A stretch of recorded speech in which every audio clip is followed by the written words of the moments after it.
also here, Emmanuel Banini. They are all working, doing research on glass fiber. So they are all represented here. They are there, maybe towards the end.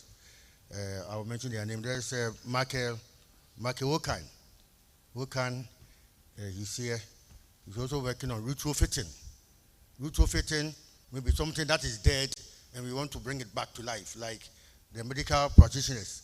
I think they cannot even bring life back to dead people, right? But we are trying to bring life back to dead buildings, dead structures. So if you have a building that is improperly designed, collapsed, just give us a hint. We'll come and resurrect it. Okay, so my presentation will be the mechanical properties of the glass fiber as a reinforcing material. So as structural engineers, if you're a structural engineer designer, and we are working with building or construction materials, you must always know the properties.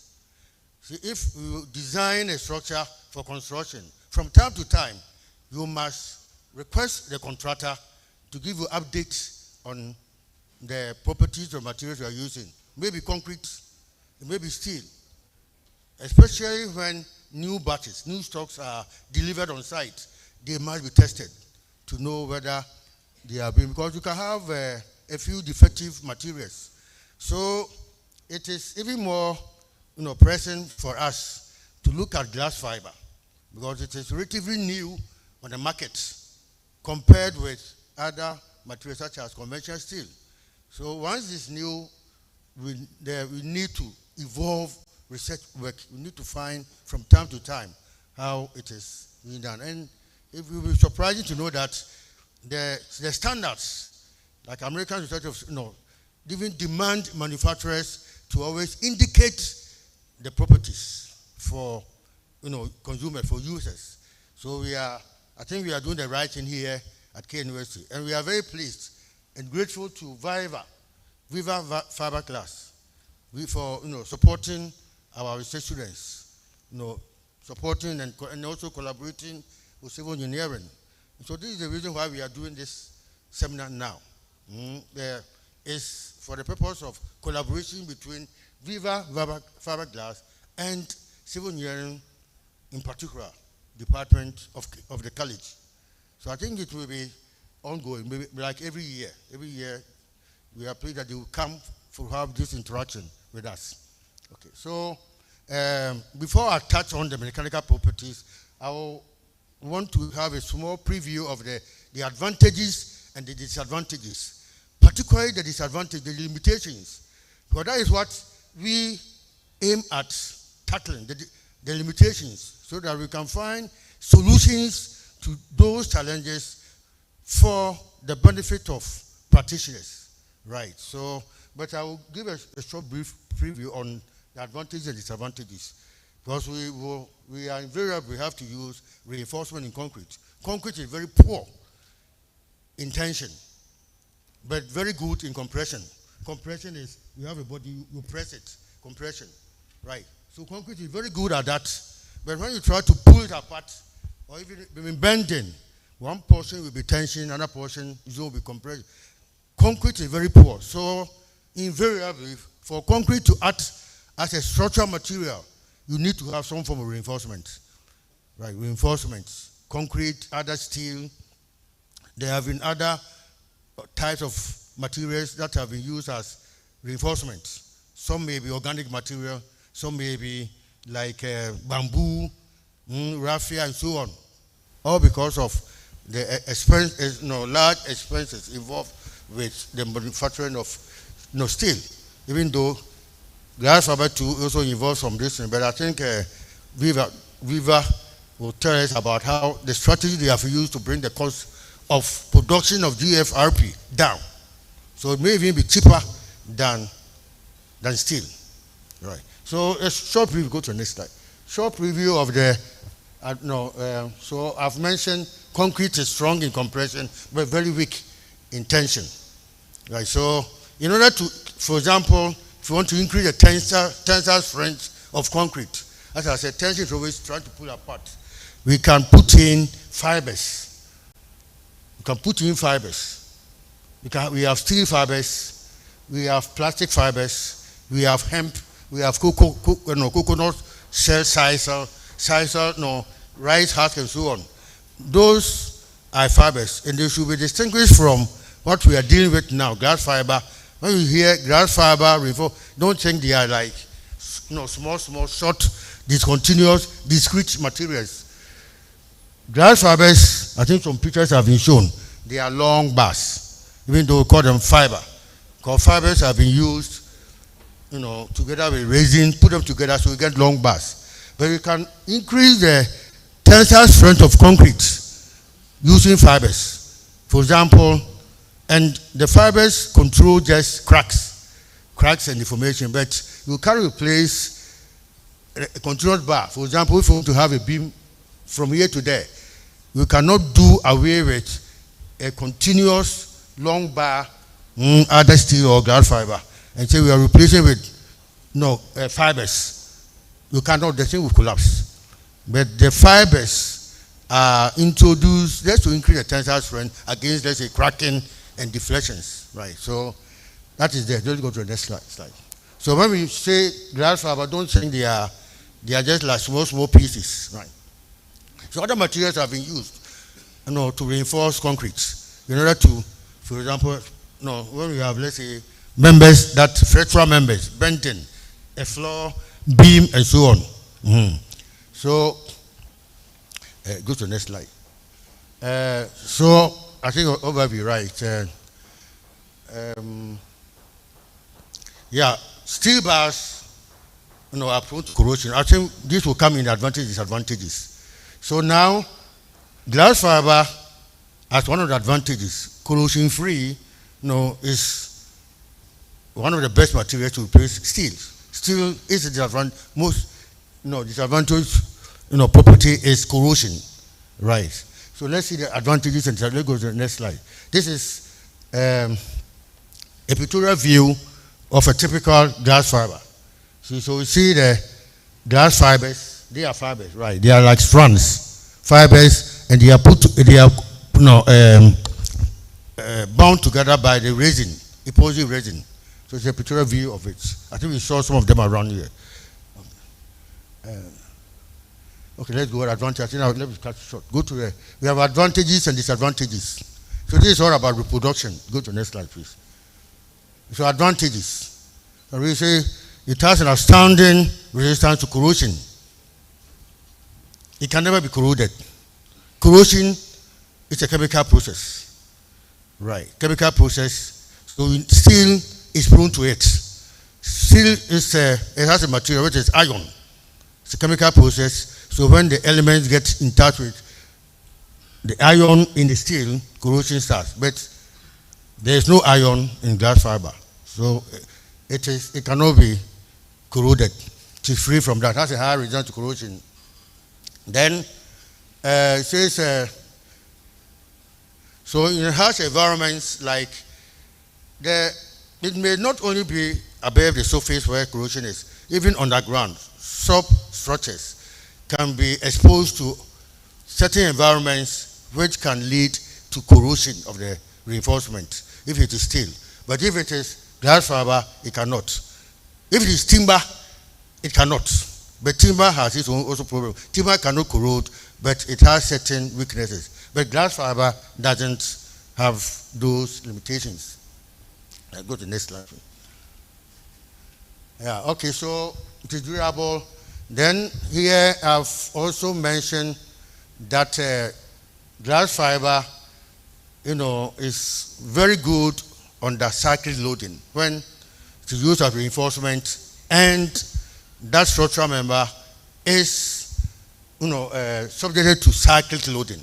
But I have a warning here. I've indicated a caution. Glass fiber, we'll come to that. Glass fiber is good in tension, but it is weak in compression. So it means that your cyclic loading should involve only tensile forces, tensile stresses. You can have cyclic is just something like the right cyclic. But if there's a reversal of stress, if you have stress reversals like tension, then you go below neutral, then you go to compression, it cannot work. It won't work. It can, because its strength in compression is low. So that's why I said caution, right? Even though it is indicated, it is, it can undergo, can be subject to fatigue of cyclic loading, due to cyclic loading. But the cyclic loading should only involve tension. It should not involve tension and compression. There should be no stress reversal, because that will be disastrous.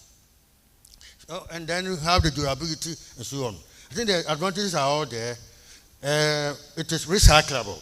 It can be recycled. So when we have the pieces, maybe the manufacturer, the pieces, they can be put together again and formed into long bars. But there's something else that we have also found in Tatkin USA about the ability to reuse it. It is from the research that we have done in the lab that has shown that the glass fiber, after being used to reinforce maybe a beam or a slab, it may not completely, it will not lose its strength, but it can be used again in another beam. In case you have a building, you demolish your building, maybe you want a better building because you have become richer. You demolish your building you can use your glass fiber because it's likely not to have failed in the structure. And we detected this at the lab because when the beams were tested to failure, so the concrete crashed and we removed, the bars were still intact. So it means the bars can be reused in addition to the recycling ability which is documented in standards. So we have this reusability also. Right, next slide. The challenges, I think I want to be more involved with the challenges, because the challenges that we want to find solutions to, as a research group at K University and maybe other countries, we want to find solutions to the various limitations that are found. One major, it will not be here, we have indicated cost. You see, it is documented in a lot of this and that it is expensive. It's expensive, but upon discussion with the Viva-Fiberglass CEO in Ghana, they have a strategy. They have adopted strategies to bring the cost down.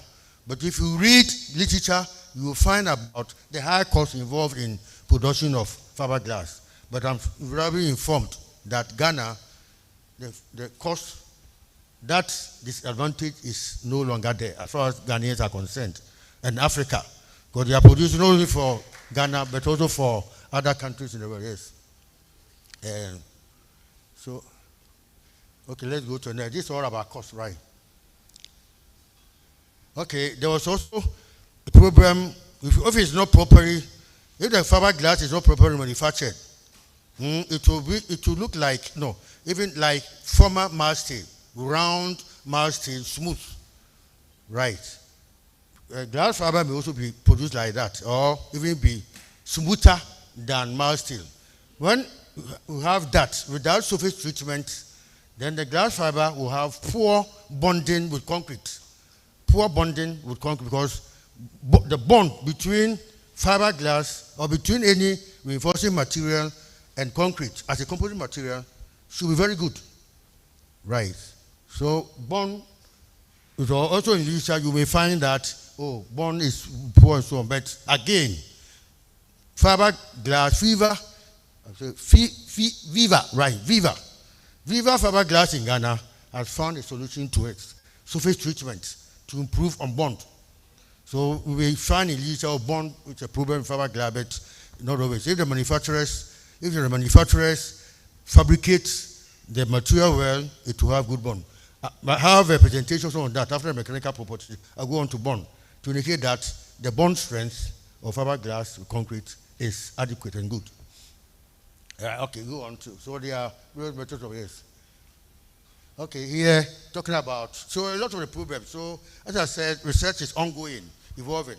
Just as we are doing here, we are finding solutions like Dr. Russell, and group said that looking at the shear is a problem. So you can't form stirrups at the side, which is normally done You see, on site, we have the what we call the steel bandits, and so they form the stirrups and so on. We can't form stirrups at the site out of glass fiber. We cannot. We can't form, if the bond is not good, and you are checking development length, the bond is not adequate, and you want to have hooks or bends as anchorages, let's say in beams, we cannot. Because we can't do it at the site. So it is Viva fiberglass, which will be thinking about formation of hooks and then production of stirrups, maybe standard stirrups for use, because they cannot be formed at the site at all, construction sites. So that is also a disadvantage, right? Let's go to the next one, please. So now coming to the main research. Now mechanical properties, let's go to the next slide. So as I said, after me, the others will come. So here, it's about, the first lecture is on the tensile strength, mechanical properties. You need to know the tensile strength, you need to know the Young's modulus for elasticity, you need to know the ultimate strength and so on. And these properties are very, very, very much needed, because designs cannot be done without knowing the mechanical properties, especially going to deal with reinforcement. You need the tensile strength to do your design, the tensile strength. So maybe in future, but the point is that the material, you come to that material is not homogeneous, as homogeneous as, or an isotropic as steel, whereby you take steel, maybe high yield, you say 460 Newton per meter squared. You know, you take steel anywhere, you expect to get something like that. Glass fiber, even all the glass bars produced in Ghana by Viva, see, they will not all have the same strength. They will not all have the same strength, the same size. Take maybe today's production, we go next month's production, will not be the same as today's. So they must always be stated, always be tested to know. So the first thing, as I said, the first presentation is on the tensile strength. But the tensile strength, testing for the tensile strength is not as easy as steel bars.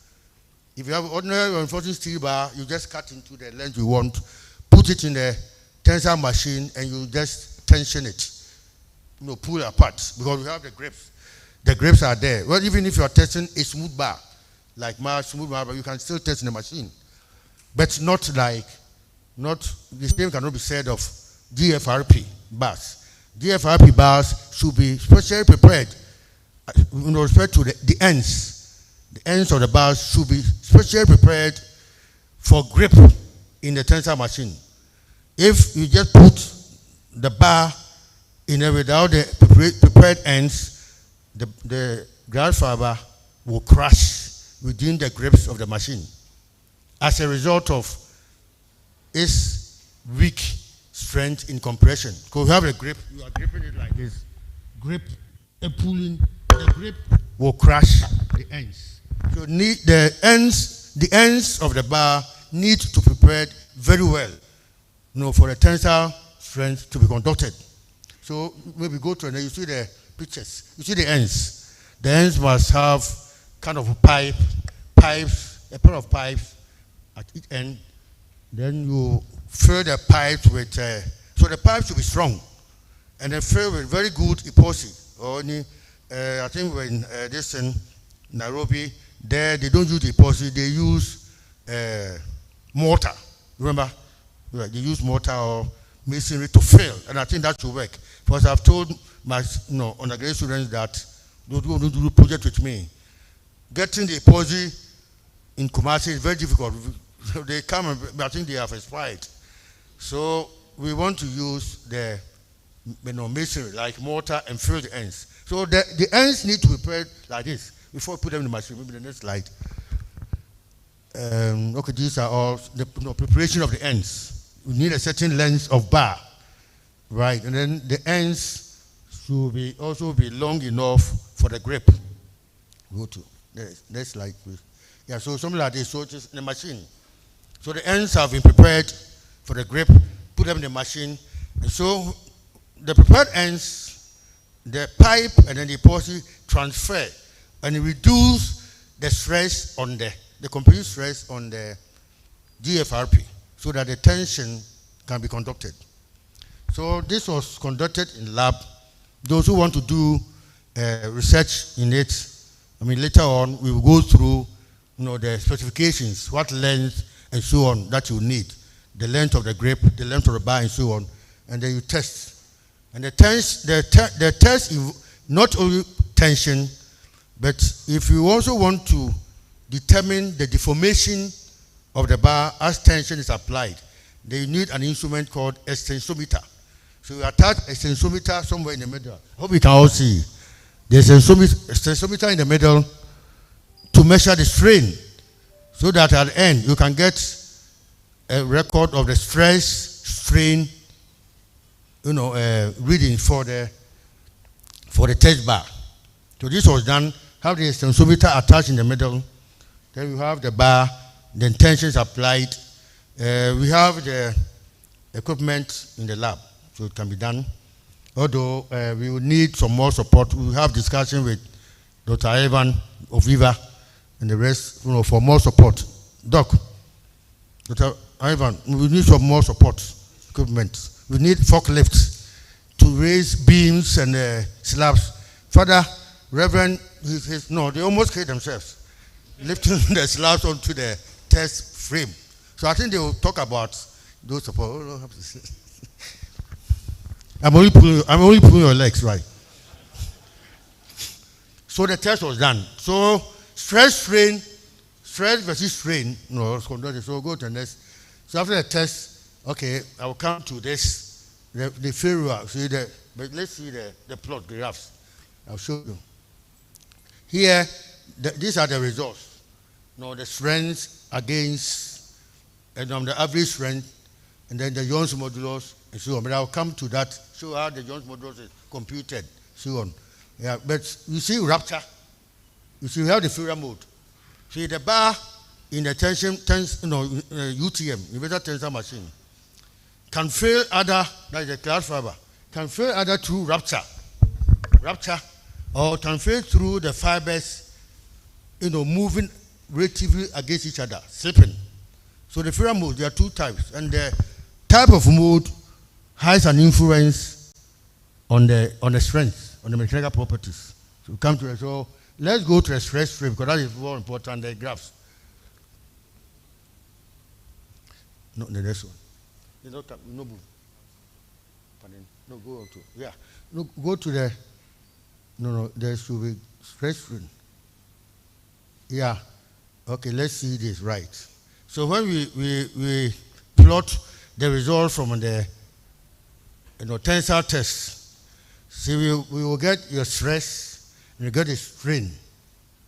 And these are plots for a 10 millimeter size of a bar. So there are about three specimens from the same length. 3 specimens were cut and tested. You see that they have different lines. They are not all one line. If it was steel, it would just be one line for all of them, the 3 specimens, almost. But here, for the same specimen, taken from the same specimen, 3 specimens, 10 specimens, from the same length of bar, we have different stress strain. See, and each one is a straight line. Right, it's a straight line.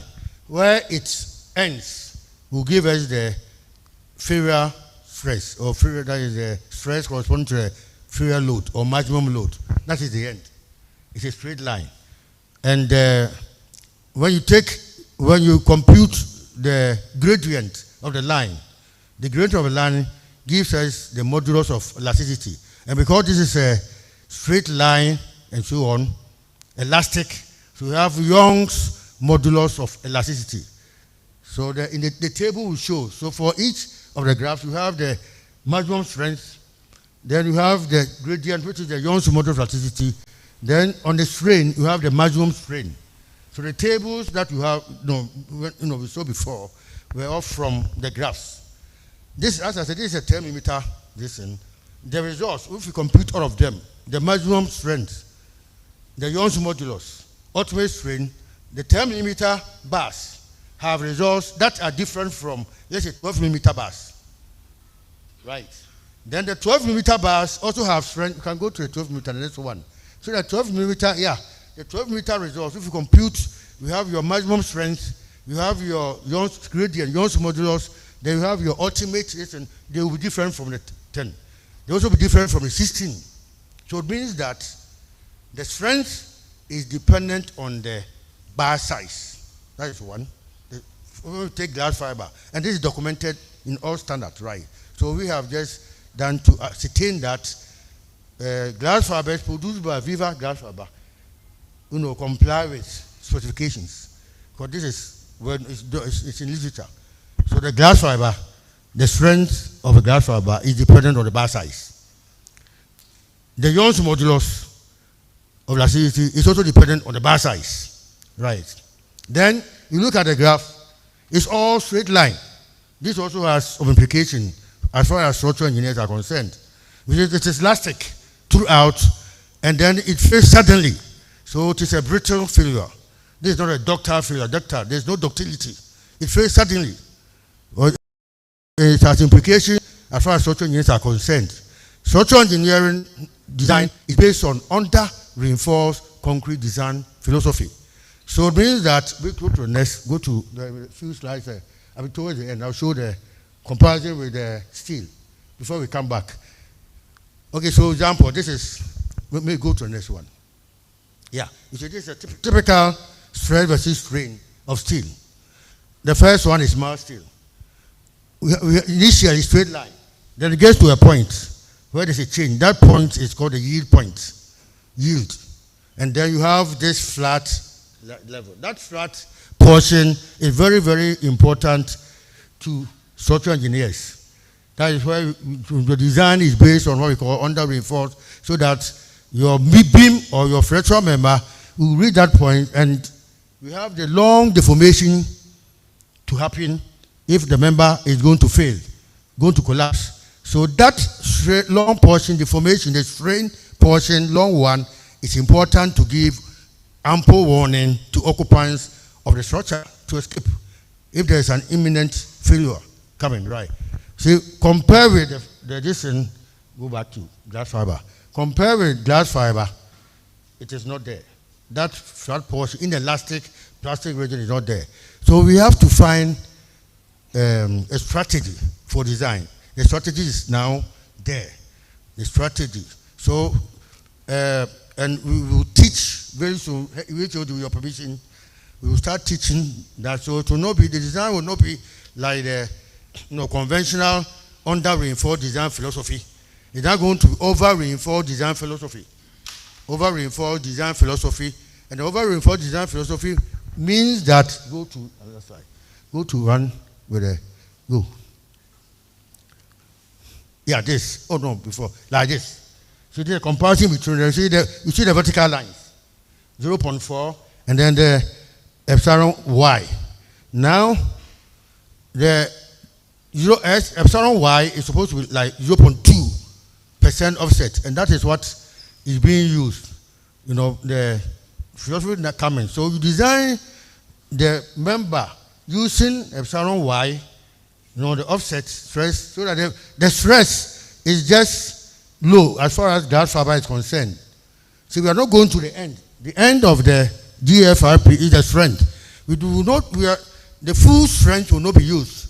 So we use certain distance, but it means that your member will over-reinforce, right? But then you will control diffractions. Diffraction will be controlled. Because in limit state design, we have the ultimate limit state and then the serviceability limit state. In glass fiber, the serviceability limit state is rather deflections. Deflections, which is very important.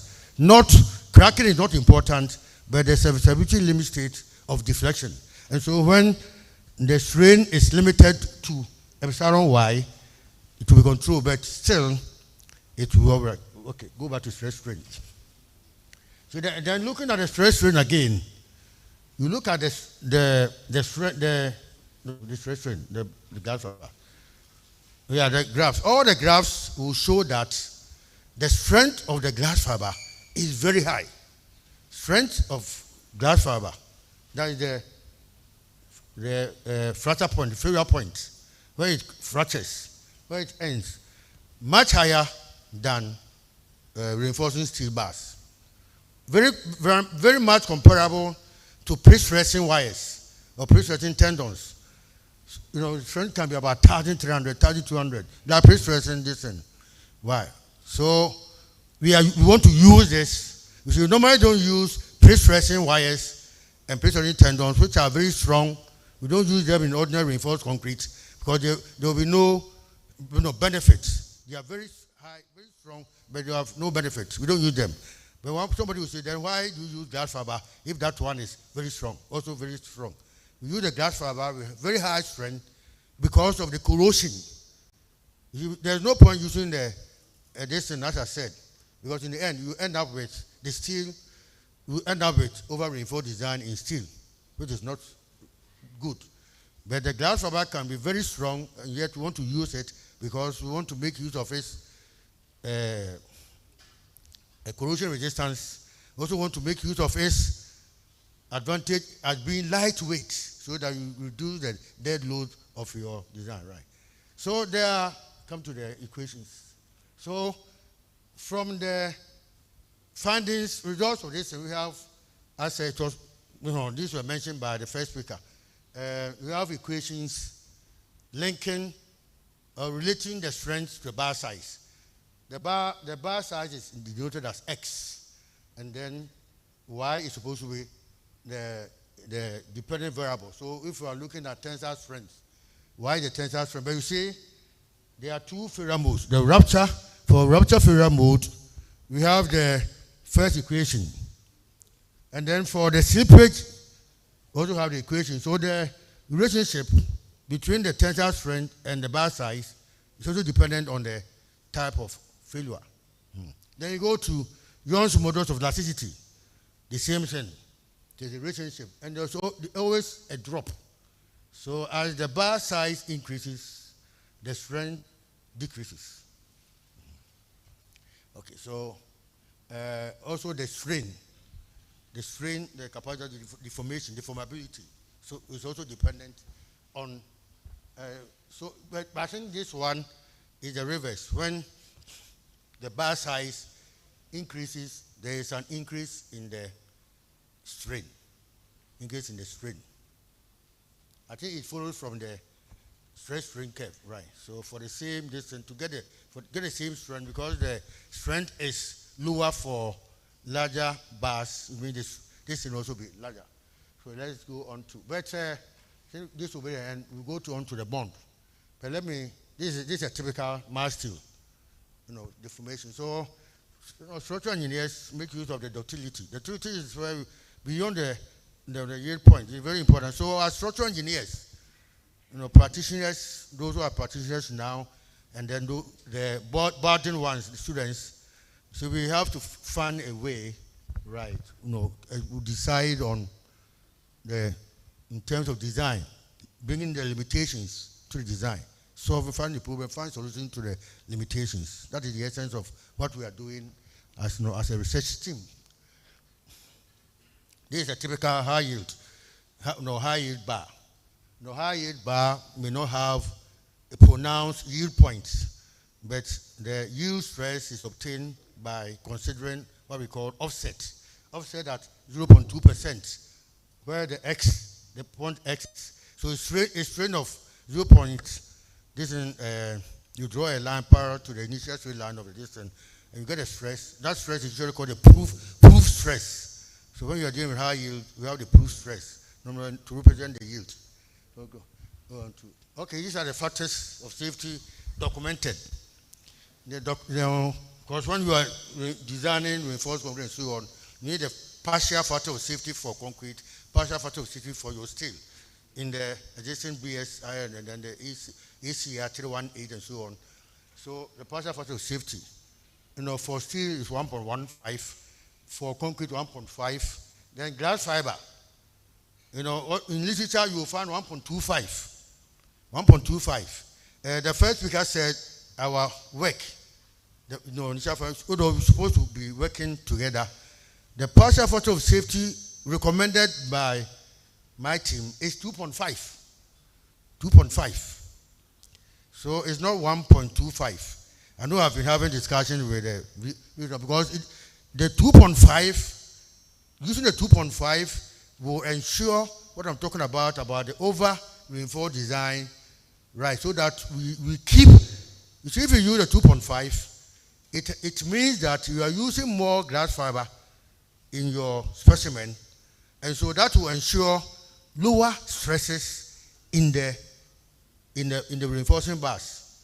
So if you are using lower stresses, it means you are going to get less deflections. And I told you that serviceability limit state of deflection is what is important in glass fiber reinforced members.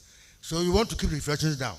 So if you use a higher partial factor of safety of 2.5, then we can ensure this in our designs. 2.5. Not, I think the other speaker said 1.8. I think you said, I don't know where you got that from because on our paper, we specify 2.5.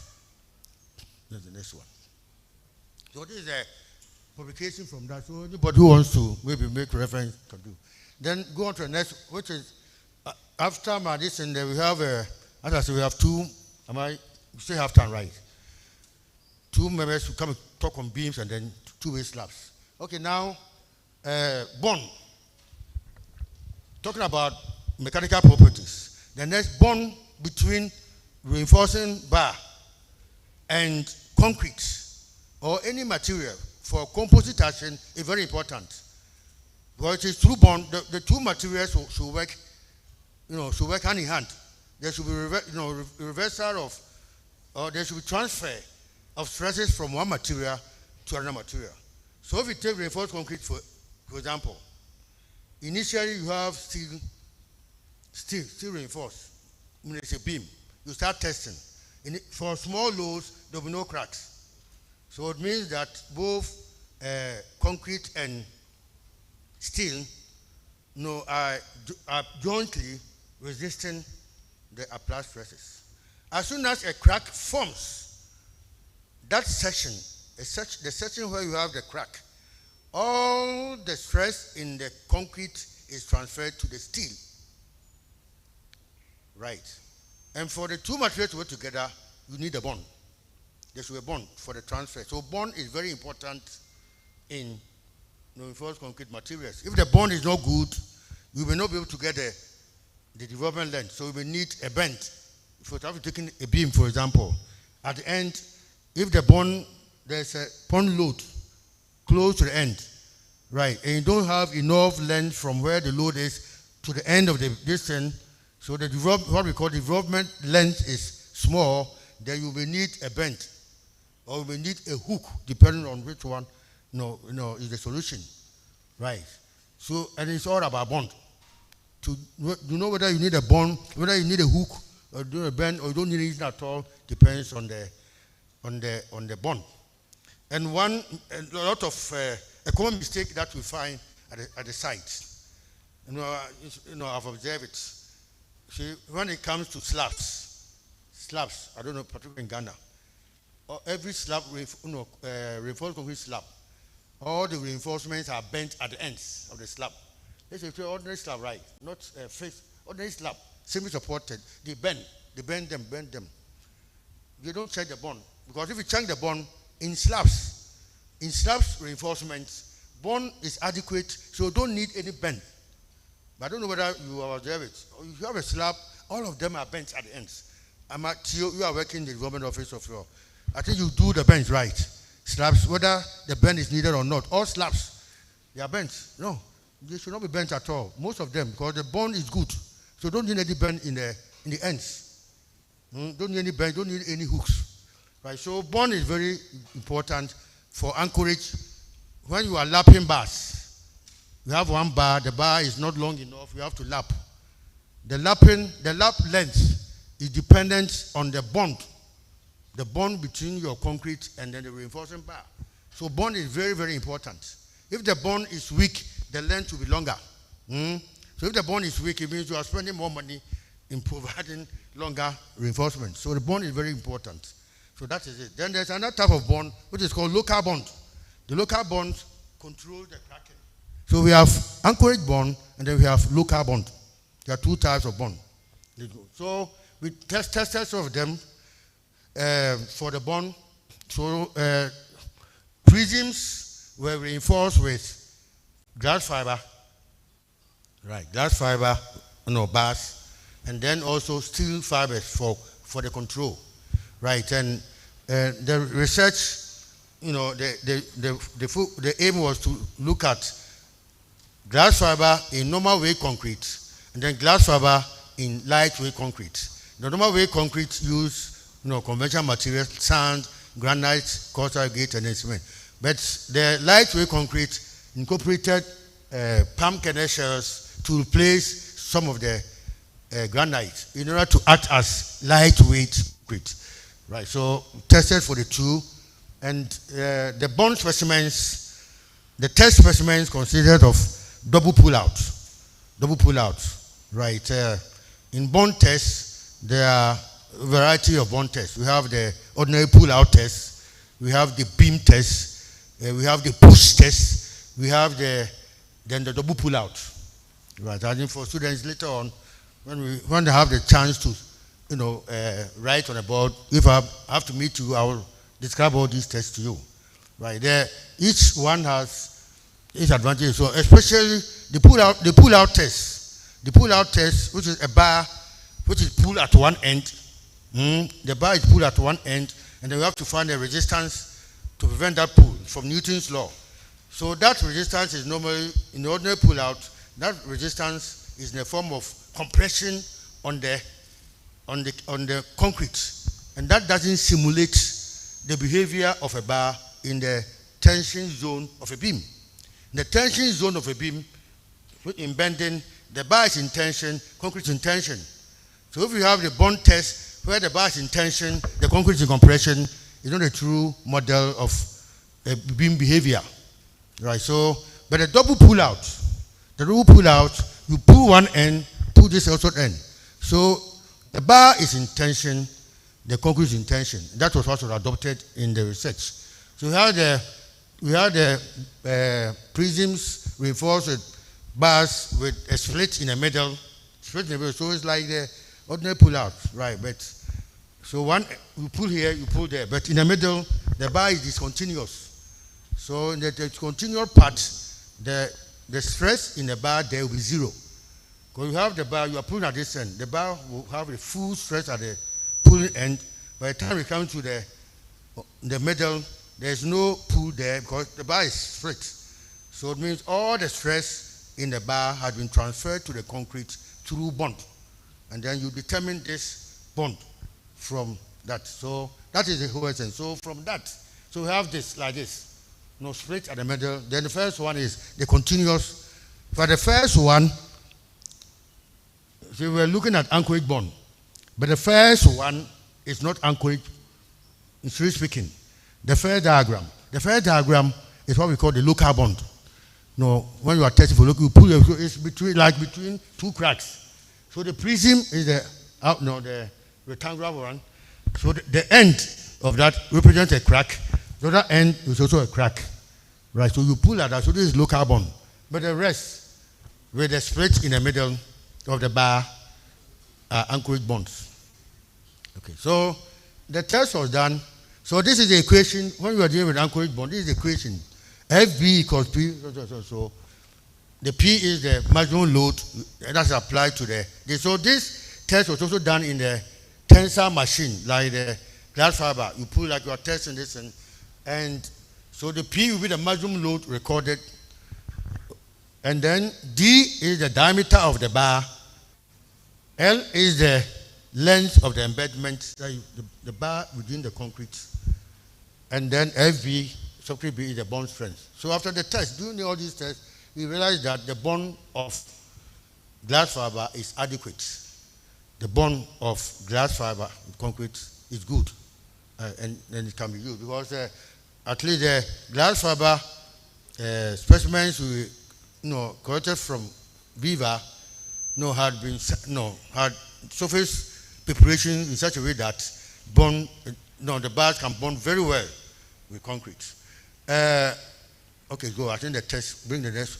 Okay, go back to it. So the test is the left hand side A. You can see the specimen in the tensor machine.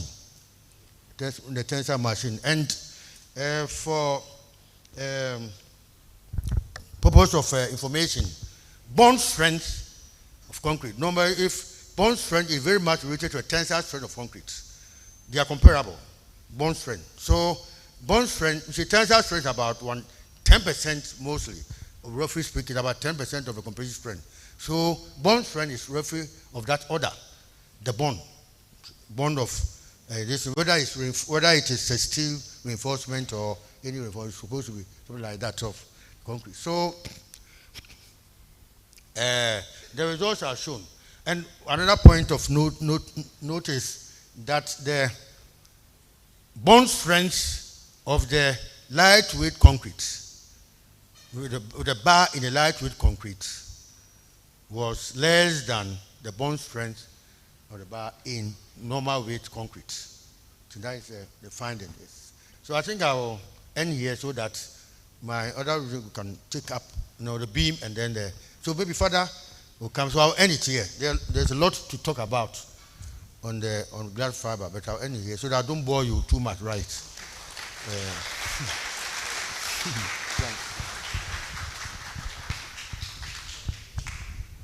Thank you. Would we call for questions?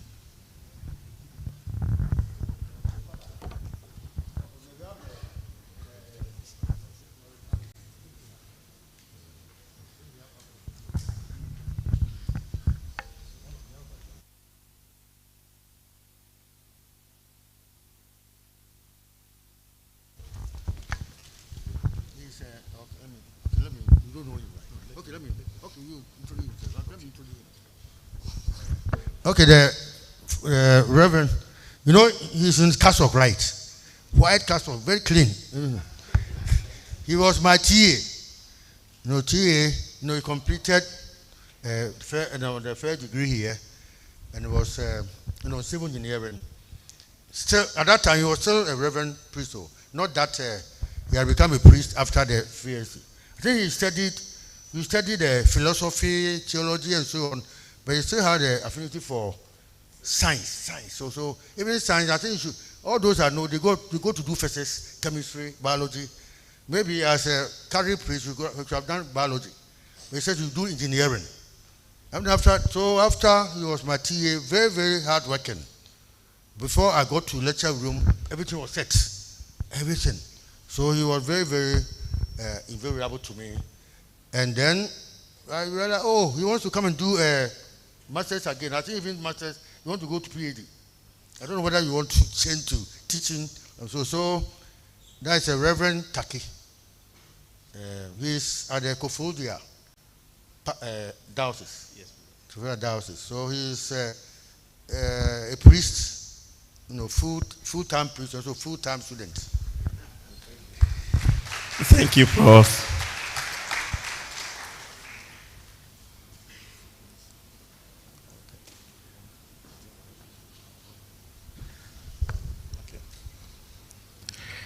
Good morning to all of you,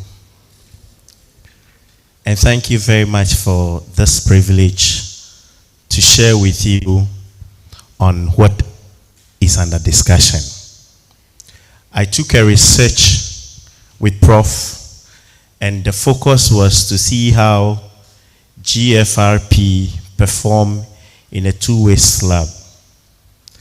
When we talk about a two-way slab, we're talking about a slab that is supported on its 4 ends or 4 levels, and is in such a way that when you take the ratio of the longer side to that of the smaller size, you should get something less than 2, as compared to a one-way slab that the ratio is 2 or more. So in this presentation, we're looking at the flexural behavior of a two-way slab reinforced with GFRP, but this is subjected to monotonic and cyclic loading. Now the dimension for the slab is 1200 mm by 1200 mm as with a depth of 100 mm. What we did was that some were reinforced with 8 mm GFRP and some also with 12 GFRP. Now what happened is that we created a formwork. We arranged it per the dimensions, and then it was casted. Now when we did casting, we used ordinary Portland cement. We used natural peat sand and a crushed granite of 12 mm maximum size. So then it means that there was some sieve analysis conducted to look at some of these things. Now when it was done, we casted, and then after 24 hours, we did the demolding. After the demolding, it has to be cured. Now this curing was done under wet Hessian mat for 28 days. The next picture will show us the formwork that we did, and then the casting after we mixed the properties, and then we casted it. Now the next one shows how the curing was done. So it was at least every blessed morning under wet this thing, we try to apply water to it to make sure that it is within a certain variable condition. Now when after 28 days and we realize that these are due for testing, we placed it on a steel frame, and then we applied hydraulic chuck. Now we kept the deflections or the gauge of 0.001 mm, and then we kept the loading rate at 0.2 kilonewton. Now what we did was that to be able to monitor the cracks that will be developed, we painted the slab white, so that once the cracks appeared, we can easily identify them and then mark them as well. So what happened was that after that we photographed them, and then we demonstrated by measuring the width of the crack. So we could see an experimental setup of the loaded slab. So the jack is what we could see over there. The jack is what we could see over there, and then it gives us a reading as to the increment as I talked about. Then this is the slab under testing. As we could see, because the slab was painted white to identify the cracks, we used marker to identify the cracks as we could see. The first one has red, the second one has blue. After that, we observed some of the cracking loads from the experimental point of view, and then we computed the theoretical one and then did a comparison, and as we can see from the table, that is what we have gotten. Now, from the results, because we were doing it under monotonic and cyclic loading, we got some values, and then we drew some graphs to demonstrate how it looks like. So the next one gives us a cyclic loading of what the slab presented. And as we could see, when we talk about cyclic loading, we are talking about repeated loading. So it means that you load to a certain point, come back to the initial level, and then you load again. So you could see that from the graph, you have variables or various values that could depict the fact that it is undergoing cyclic loading. Continue. Good. Now, this one is monotonic loading. And as compared to the cyclic loading, this one is only on one level. So you load up to failure. And that is how come, compared to that of the cyclic loading, you could see that there are variants. Continue.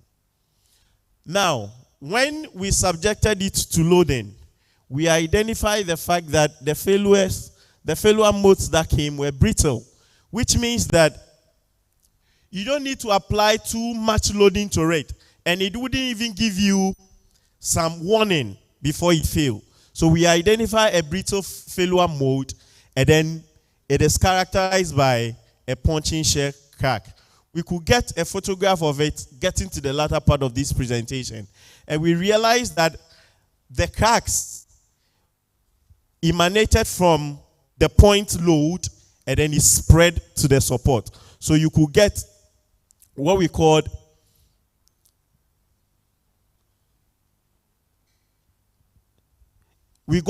radial cracking, and it expands towards the support in all directions.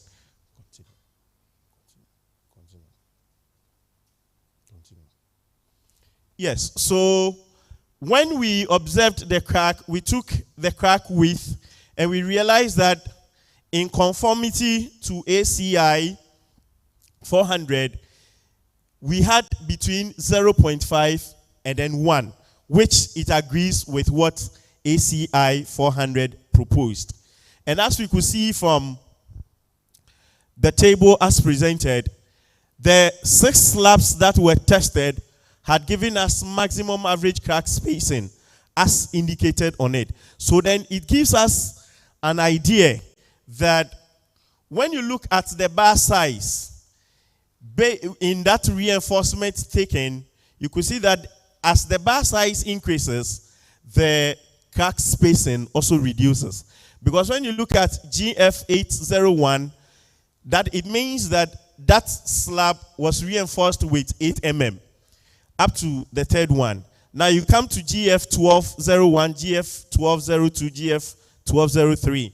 It tells us that the GFRP bar size that was used for the reinforcement was 12.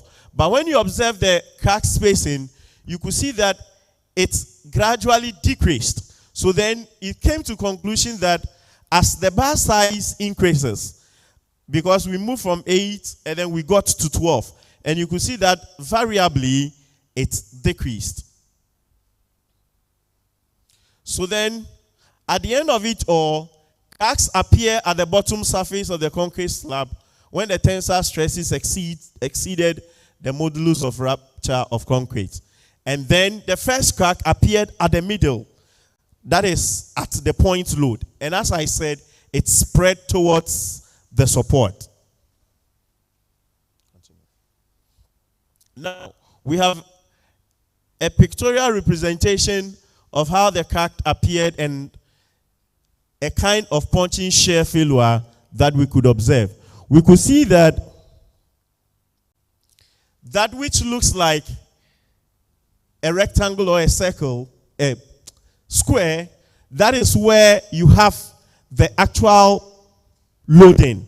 And then once it gets to the surface of the concrete and cracks begins, you could see that the radial cracks start spreading to the far ends of the supports as we could see from the picture. Thank you very much.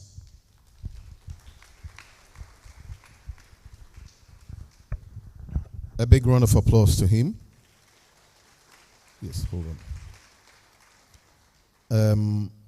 We would like to take the questions after the presentations are done, but still whilst the presentation was going on, I saw my very good friend, Professor Samuel Kofi of the Department of Materials Engineering. He's around. Professor Kofi, can you give us a wave? Okay, I think that he stepped out. All right. Then I think I also saw my friend, Dr. Emmanuel Amponsa. Dr. Amponsa, give me a wave. Dr. Ivan Samponsa, yes. Doctor, give me a wave. Thank you so much. We will be taking the next presentation, and this presentation is coming from This presentation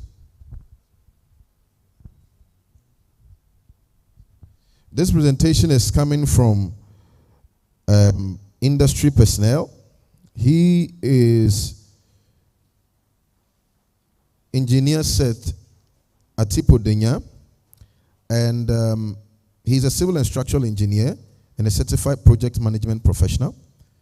Engineer Seth has been practicing as a civil engineer for the past 44 years in buildings including residential, roads, culverts, bridges, water retaining earth dams in the construction industry in Ghana.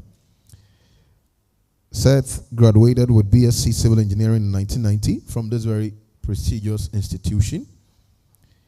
And he was a teaching assistant in 1980, 1981 for geology, soil mechanics, and foundations engineering. Seth is a fellow of the Ghana Institution of Engineering. He's a member of the co-secretary of the Technical Committee of the Ministry of Works and Housing from April to September 1986 that developed the 1986 National Housing Policy and Action Plan. He has been a member of the Ghana Standards Authority National Technical Committee on Building and General Construction Materials, that is the TCII, since 2012. He was a member of the Technical Committee of the Ministry of Works and Housing in 2011 and 2012 for the development of the 2012 Draft Ghana Building Code. He was the chairman of the Ghana Standard Authority 20-member National Technical Committee for the development of the first Ghana Building Code. First Ghana Building Code. That is the GS 1207-2018. That was in November 2017 to October 2018. He was the chairman of the GSA TC11 that recommended the approval and adaptation of the standards for the manufacturing of the GFRP. So if we are talking about someone who really approved the GFRP in the Ghana Standard Authority, there'll be no other person than Engineer Seth Atipo Denya. Ladies and gentlemen, with a round of applause, let's welcome him even as he comes to do his presentation. Thank you.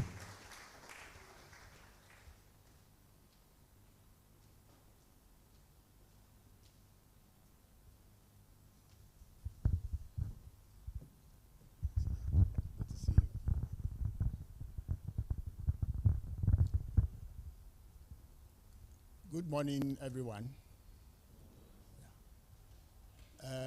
I will ask your permission to have a preamble which is not part of the slides. I assume the permission is granted. I have here to support me an emeritus professor in the name of Emeritus Professor Robert Kwame Nkum. You're the head of Department of the Computer Sciences, Dean of Faculty of Physical Sciences, all at this KNUST. You're Rector of the Cape Coast Polytechnic then, and Provost of the College of Sciences, KNUST. Presently, on his post-retirement contract, is an appointment as Distinguished Professor, Google and Research Scholar. Professor Nkum, give us a wave.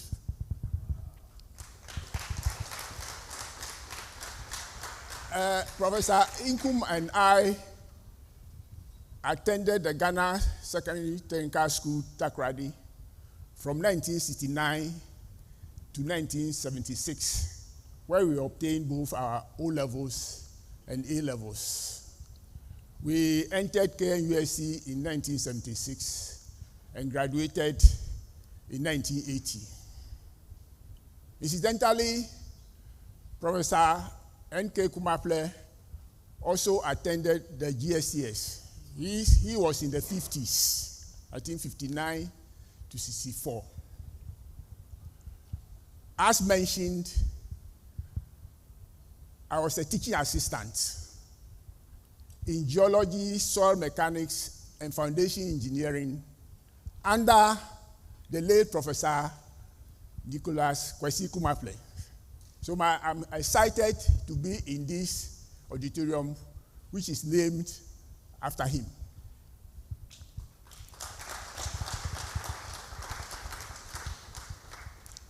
Now, to the presentation.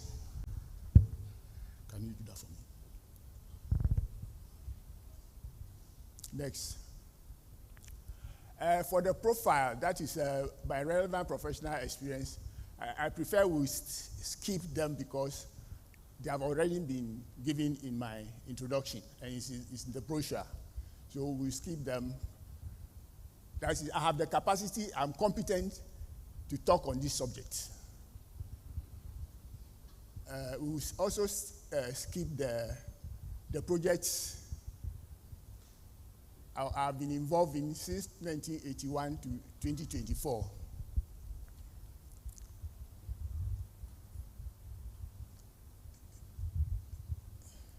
Okay, next. Now, the outline of the lecture and presentation from perspective of ex-chair of Ghana Standard Authority Technical Committee 11 on the GRFI rebar standards.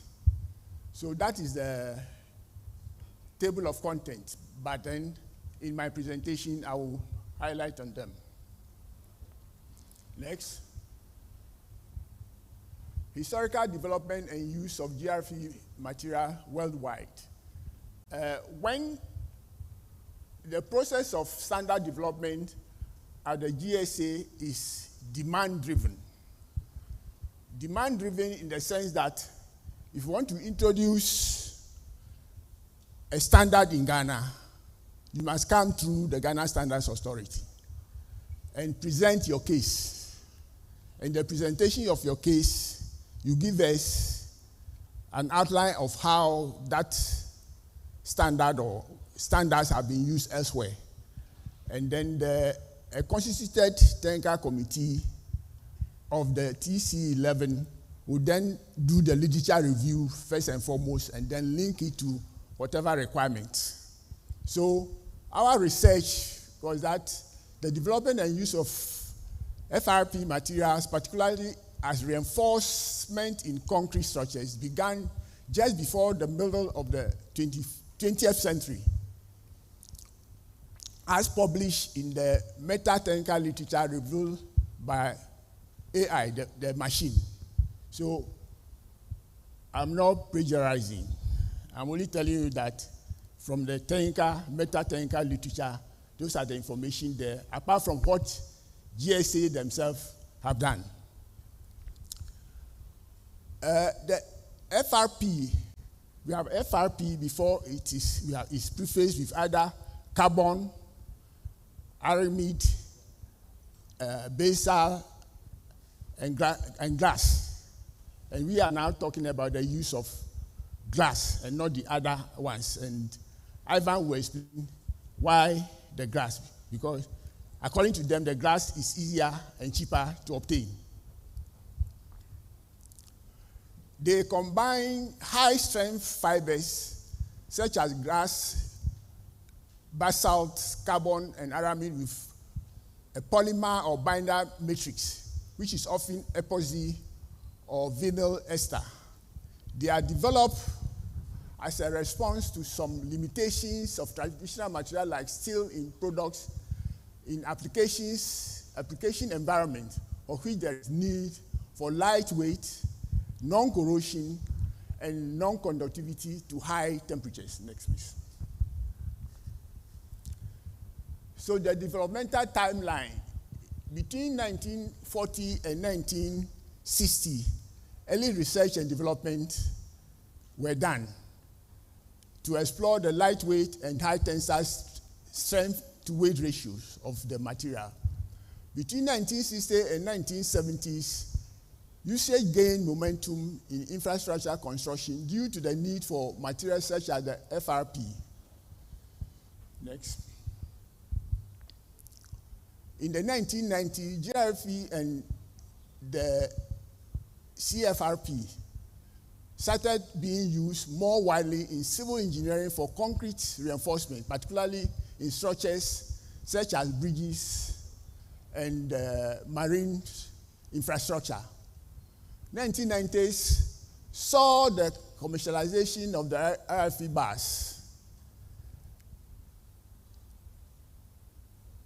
Okay, and then the 2000s to present, the use of RFE reinforcement continued to expand, particularly in regions where infrastructure is subjected to aggressive and harsh environments like high humidity, which is moisture, high saline atmosphere, coastal and marine.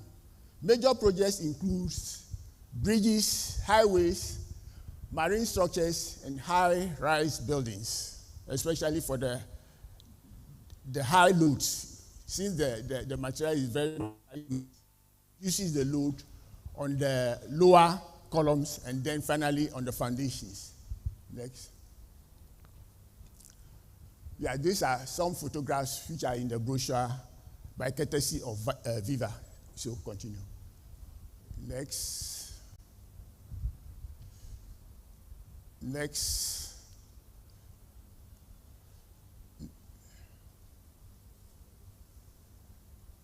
Okay. Now the birth of GRP in Ghana in 2017 by Viva Fiberglass, supported by GSA, Ghana Standards Authority approval, review and approval.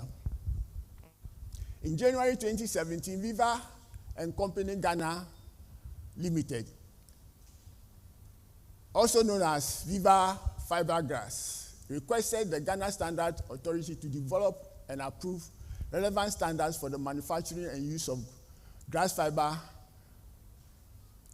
reinforced polymer rebars in Ghana. Like I said, the mandate of GSA to develop any standard is demand-driven. You must ask for it. GSA develops standards for Foods and Drugs Authority, oil and gas, anything, any product in Ghana, GSA is the one who develops. And the development process takes either by adoption or adaptation. When you do the adoption, we call it identical adoption. When we do adaptation, we call it modified adoption. The reason being that sometimes the standard is said that it is well established from where it is coming from. I remember long ago in the late 70s, those of us who were designing structures, especially buildings, those days our course took us through properties of materials, strength of materials by one Timoshenko. From the properties, you go to the strength. Then we come to theory of structures. From the theory of structures, then we go to design and structures. And at that time, we were using CP110, an explained version of it by one Allen. Those times, we didn't do any questioning. We just took the document, hook, line, and sinker.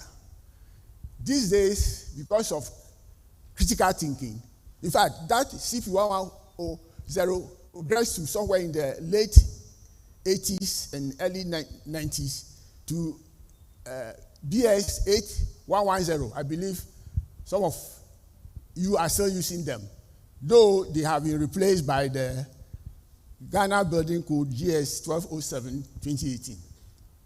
Some of us are still using the RC 318 and then the Euro codes.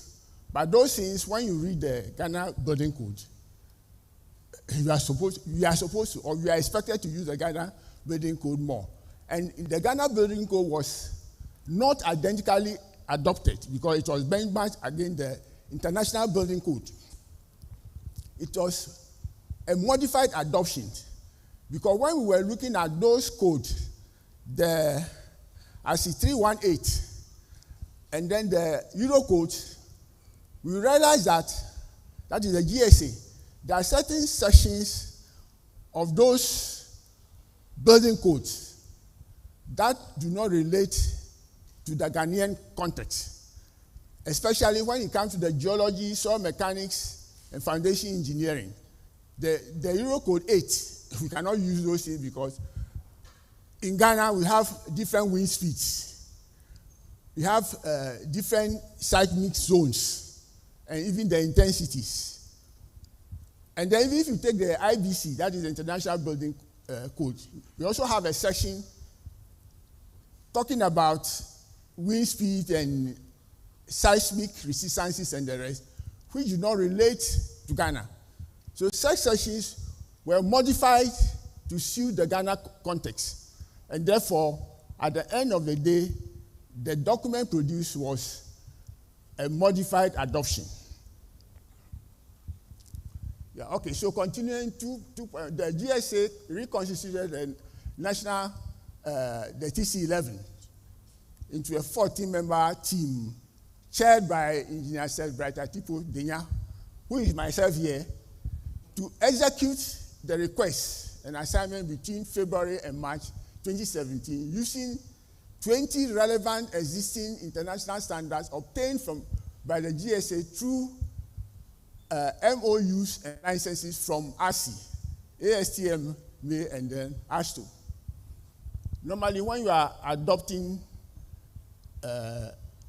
international standards from other places, they don't just give it to you for free. GSA will have to apply for them through the one who is requesting for the standard. So Viva has to pay for us to obtain licenses, GSA to obtain licenses to look at the document. In April 2017, GSA approved the recommendation of the TC11 for Viva to produce the GRF rebars in Ghana. Viva Fiberglass constructed its first GFRP rebar production factory at Chopoli in the Greater Accra region of Ghana from June 2017 to June 2018 and subsequently started production. We are dealing with the topic, the birth of the product in Ghana. GSA has continued to monitor Viva's fiberglass rebars production and product for conformity compliance with the GFRP standards approved by GFA. The mandate of GSA is captured in the acronym MSC. The M for metrology, that is weighing and measurements. The F for standards, and then the C for compliance, conformity.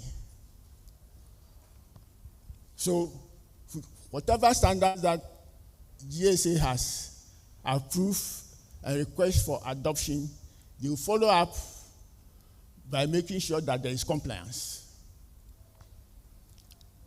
That is different from going to the market. They make sure that there is compliance from the production end, because you cannot go into the market everywhere. In 2022,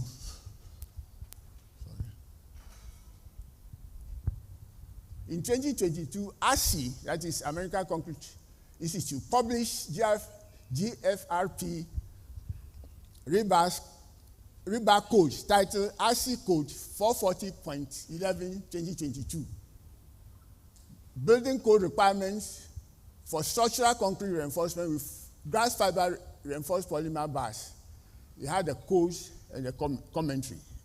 The code side by side with the commentary explaining certain details. In April 2024, the ASI GFRP rebar design code was identically adopted by GSA. In fact, this was at the request of Viva and Company Ghana Limited. Like I said from the beginning, GSA does not just stand up and produce standard. It is by demand. So based on demand from Viva Fiberglass, this document published by ASI in 2022 was reviewed by the TC11 of the GSA between February and March again, and then it was approved for use in Ghana. Continue.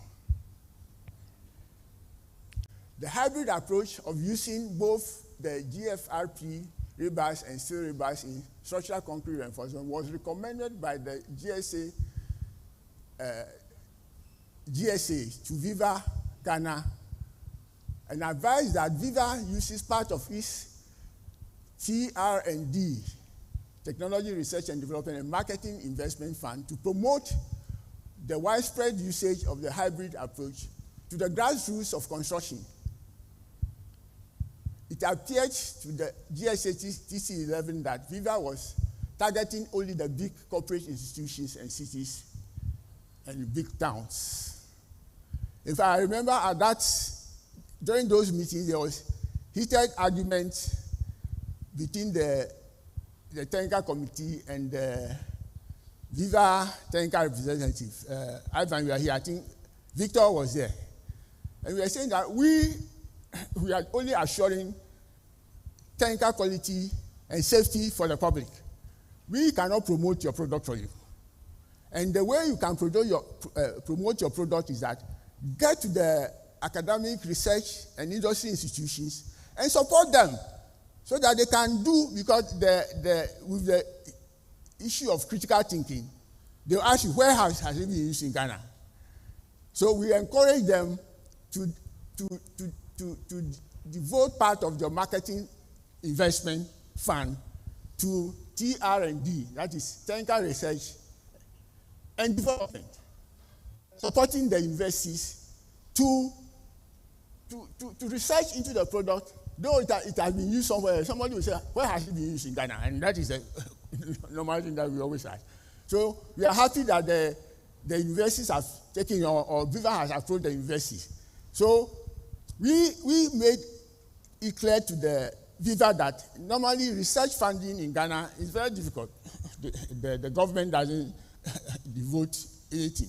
So they should go. So when KNUSC is boasting now, or is even asking for more, the GSA, represented by me, who enforce that they should come and support you. You can't clap for me for that.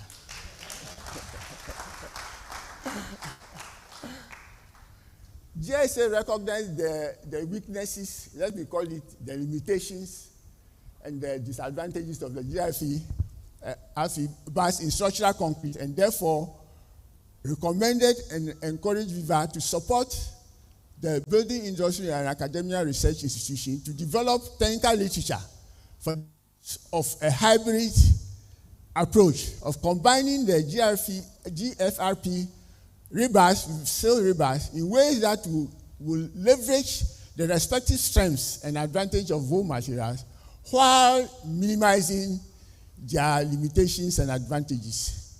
Even to the extent that GFRA also recommended use of plastic tie wraps in place of the steel binding wire for tying shear syrups to the fiberglass in the beams.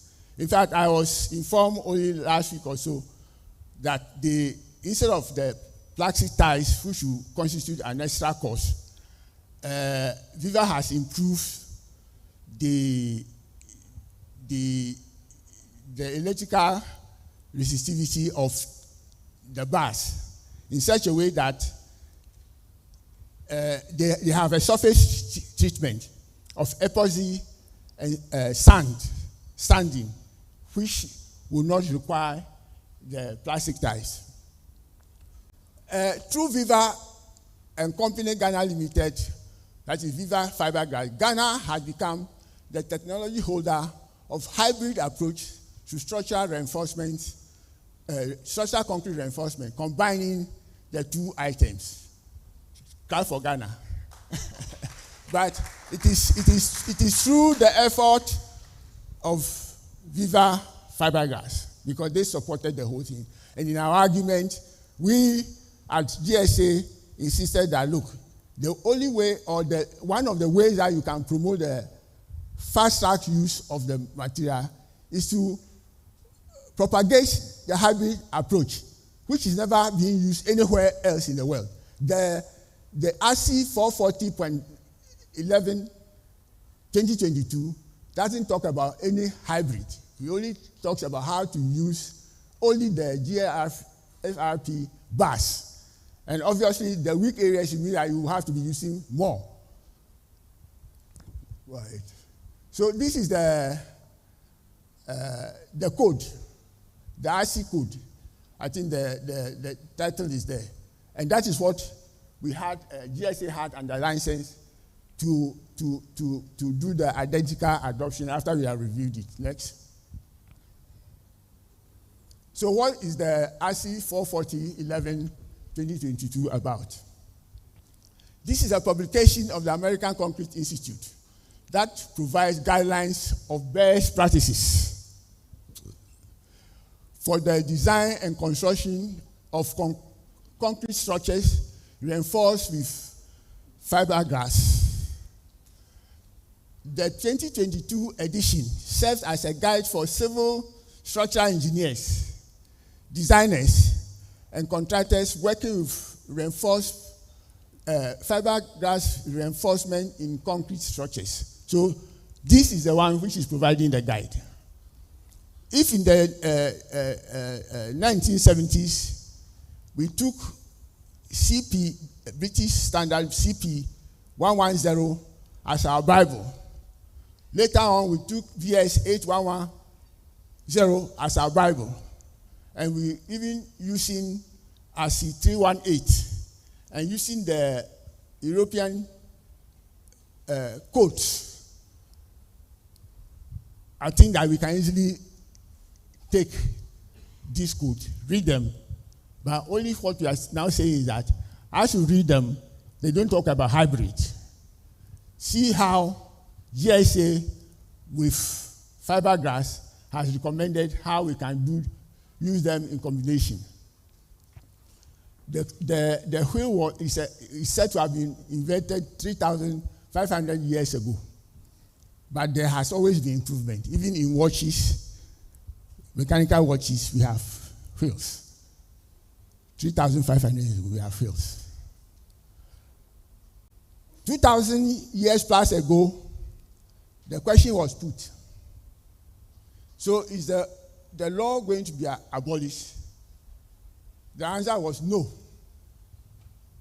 I came to fulfill the law.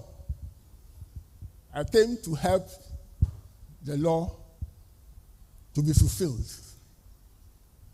In 1873, in the UK judicature, the law of equity was introduced and people became apprehensive. And the question was, is equity, the law of equity, coming to replace the common law? They said no. Equity came in to complement the common law, especially the limitations of the common law.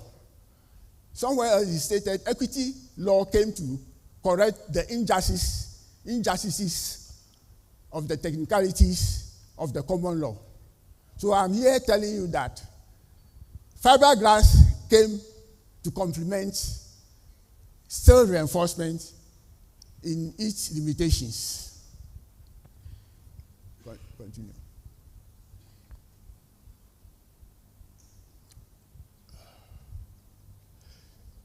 RC 440-11-22 is the first comprehensive building code published in 2022, covering the use of non-metallic fiberglass reinforcement bars in structural concrete. Next. Now, I make reference to the Ghana Building Code GS 1207-2018, which I chaired. The code comprises 38 parts or chapters which can be categorized into 9 thematic groups. Thematic group 7 of the code is made up of parts 19 to 27 that cover 9 main building materials. So we have 9 main building materials. Incidentally, material number 1, which is chapter 19, you go there, there's no specification of any material. And that material can be summed up as UNIV, U-N-I-V. It's an unknown material, It's a new material. It's an innovative material. Innovative material in the sense that it will provide certain benefits, strengths, and the rest. And then it is also versatile. So that is the provision in the code. So in application to the other 8 materials that have been listed, it is expected that as we are using them, we ask ourselves, what can we do to improve them, especially using local materials? So starting from part 20, which is on concrete, using the UNIF principle, GFRP rebars came in. LC3 cement. LC3 cement is limestone, calcined clay, clinker cement. And this particular material too under TC11, I was not chairman, but I was a member. In fact, the research on it started almost 3 years, or over 3 years before its approval, because we needed to be sure. But the advantages that are posed by this material, this cement, is that it reduces the clinker content from 60% to 30%, between 30 and 40. We are playing around. Industry has done research, including the BRRI here, varying between 30, 35, 40. Presently, we are settling on 35 for the time being because of the strength that is expected after the 28-day strength. So this cement, first and foremost, is reducing the clinker content, which contributes to about 30-40% of carbon emission. If you are talking about green gas effect, you know what we are talking about. Apart from that, it reduces the country's foreign exchange requirements. Overall, it's expected to reduce the cost of cement in concrete by about 40%. Those are figures. We at GSA, we are not looking at cost reduction. When we take this, we are only looking at the technical and safety aspects. So next. So other details of the RC 440. We are talking about scope and organization. So how it has been, the scope that it captures. And then a few topics in the RC 318, which is the equivalent code that we use for Euro codes and the IBC, is that are not addressed for the time being. It has not addressed and is not applicable to for the following, for the time being. Chapter 12, diaphragm structures. As the structural engineers among here understand when I'm talking about diaphragm structures. Chapter 14, plain concrete. Chapter 17, anchoring to concrete. That is to anchor to concrete. That's why when Professor Nkansa was speaking, so when it comes to anchorage, bond strength, you have to bend in order to get those things. It doesn't address that. That is why then in those areas, the steel is still being used, or will still be used. Then chapter 18, earthquake resistant structures, because it is brittle and it is not ductile. It does not absorb energy. When you are designing for earthquake resistance, you need a material that will absorb the energy. And then chapter 23 is strat and tie models. Structural engineers understand that language. So some key design differences for the rebar, the fiberglass rebars. So the IC code itself identify the design differences that you have. Using guaranteed properties provided by the manufacturer. Like was mentioned by Professor Kankam, the material is not isotropic. Is that not it? Yes. Because it's not isotropic, it's not homogeneous, yes, as in the case of steel. So because of that, you have to concentrate on what the particular manufacturer is, the strength that is giving you for each particular batch. So for the time being, it's only Viva who is producing in Ghana and for the whole of Africa. So if a new manufacturer comes in, you have to concentrate on the strength that is giving you. So that is the difference that one has to identify. The property generally do not align similarly to specific steel grades. So it comes back to the same thing. In terms of grades, they say grade 8 is this, 10 is this. But even that, there are issues with that when it comes to your structural design philosophy. A lot of times, as a structural engineer, you prefer to under design based on the strength, the tensile strength especially that you are using. But in Ghana, the strength that is given is the minimum. For example, either the 250 or the 460. And now, FIBERGLASS is talking about 500. Now, when you send these samples of these materials to the lab for testing, a material that has been specified that is, the each strength is 460 MPa. They test and is reading 700, 800. So you are using you are doing your design based on 450. And then the material that is going to be used in actuality is 600, 700. So in principle, you have not done under design. You have done over design.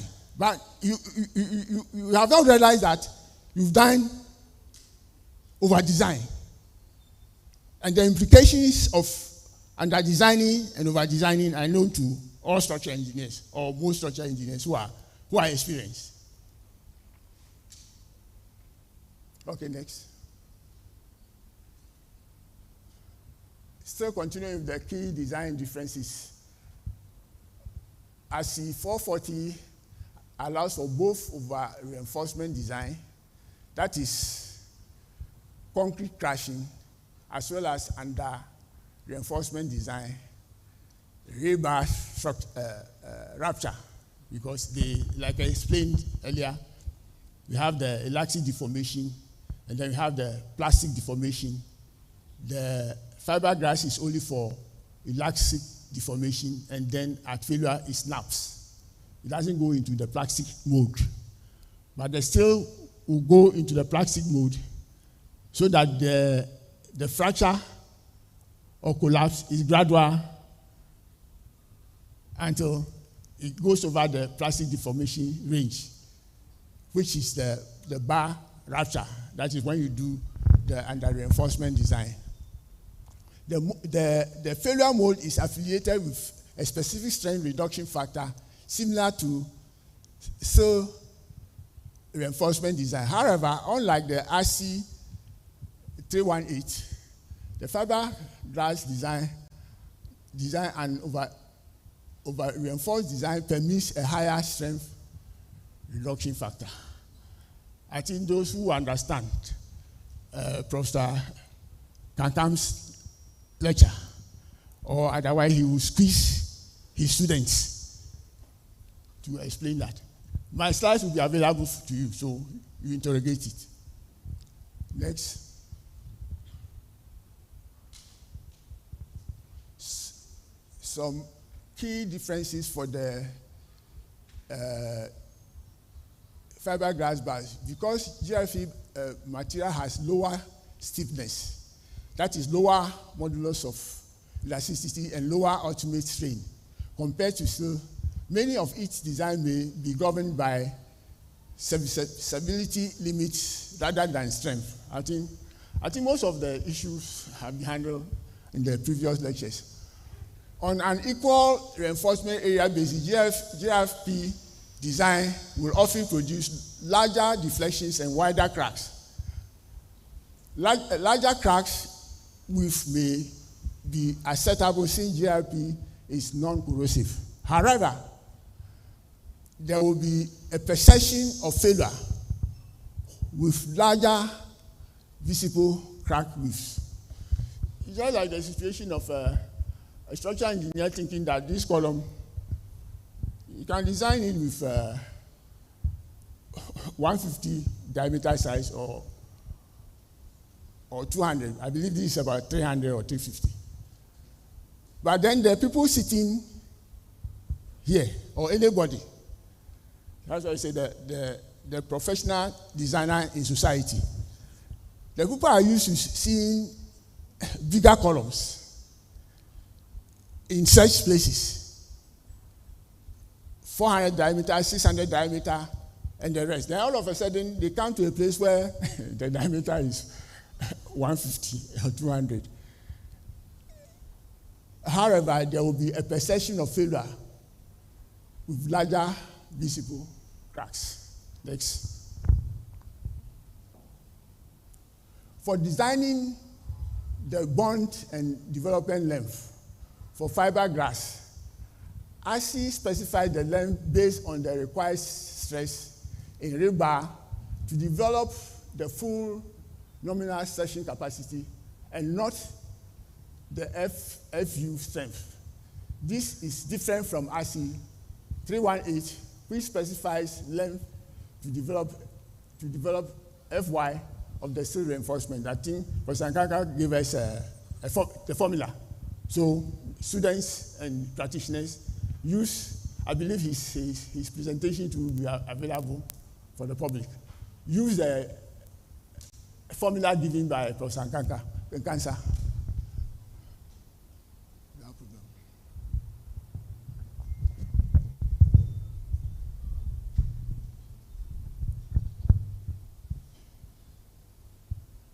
There are also differences in shear design. So that one too has been mentioned already. So next. The differences that are considered as limitations to the fiberglass, which has also been mentioned already. Not yielding before failure. It is only linearly elastic. Low compression strength. Low shear transverse strength. Susceptibility to fire and smoke production. High coefficient of thermal expansion perpendicular to the fiber direction. Inability of field bending of rebars. Most of them have been mentioned already. Unless they bend the bar, the stirrups in the factory, and where you need bends and that becomes an inconvenience that you cannot do them in the field. Next. No. Go back. Let me see. Okay, next. The key differences that are considered as advantages, that is strength. The high tensile horizontal strength to weight ratio. You know, if you come to weight ratio, you see that the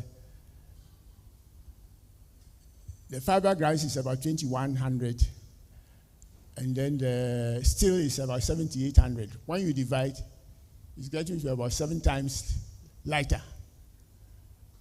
I think so. Very lightweight for application requiring lightweight, example, high-rise buildings, high fatigue resistance, no non-corrosiveness, and therefore non-degradation over time.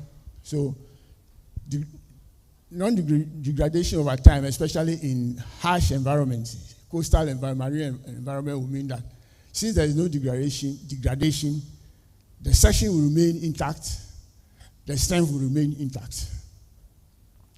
Low thermal and electrical conductivity for applications requiring non-conductivity, alternative to epoxy, galvanized and stainless steel rebars. Electromagnetic neutrality for applications requiring non-ferrous reinforcement, like MRI, and the ease of cutting on site. Next.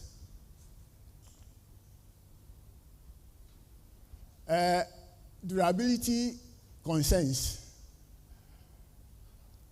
Long-term durability performance of GRP reinforcement in field application is questioned because of the material's linear elastic behavior and use of separate environmental reduction factors in the design process, even after knowing that the material is not corrosive. This is the perspective of the technical committee of RC 440. According to RC 440, recent long-term field studies evaluating the fiberglass reinforced concrete structures constructed 15 to 20 years ago continue to demonstrate excellent long-term performance. Additional studies, however, are in place. In-place performance have indicated no significant change in properties. I think that is the concerns of some structural engineers I have met with. So, can you perform after 10 years, after 20 years? Those are questions that have been put to me. But that is thrown to industry and research, which KNUST, through Professor Kankam, have performed and are continuing to perform. Next. Yeah, I have a chart here. It's a draft work in progress. Meeting of the TC11 at the GSA, I started to do the comparative analysis in a table form. And I listed the items that we should consider.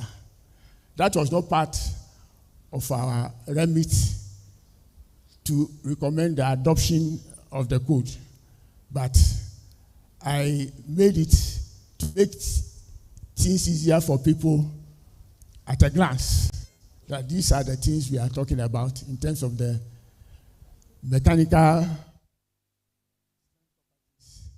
and then the physical properties. So this was constructed. So if you remember, we have not yet met again.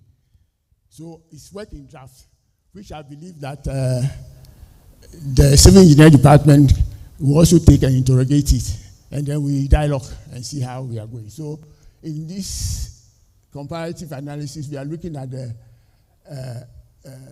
GFRP rebars, SIR rebars, and then the summary that is deducted. So we look at the tensile strength in MPa, otherwise newtons per millimeter squared. We are looking at the compressive strength. We are looking at the flexural or bending strength. We are looking at the transverse shear strength. We are looking at the bond strength to concrete. We are looking at the yield strength. We are looking at the ultimate strain. That is the maximum deformation before failure. Next. Then we are also looking at, next. It's not coming. Okay, so we come to the physical properties. The first one is the mechanical and strength properties. We are talking about the physical, we are talking about the composition, the material composition. We are talking about the density, which I mentioned, 2100 against 7800. We are looking at the dead weight of the concrete structure. We are looking at the modulus of elasticity, that's the Young's modulus of elasticity. We are looking at the deflection of the structure. We are looking at the section sizes, performance ratios for same, the reinforcement ratio for same structural applications, fatigue, yes, fatigue, and then durability, ductility, and then we are looking at elastic versus plastic deformation. We are looking at corrosion. We are looking at resistance to aggressive environment. We are looking at structural failure due to corrosion, and then electrical conductivity, performance in electrical environment, point of failure, and then durability properties. So that is a table as work in progress. Next, please. These are by courtesy of the Viva Company Ghana Limited, which is in the brochure that has been distributed. So go ahead. Next.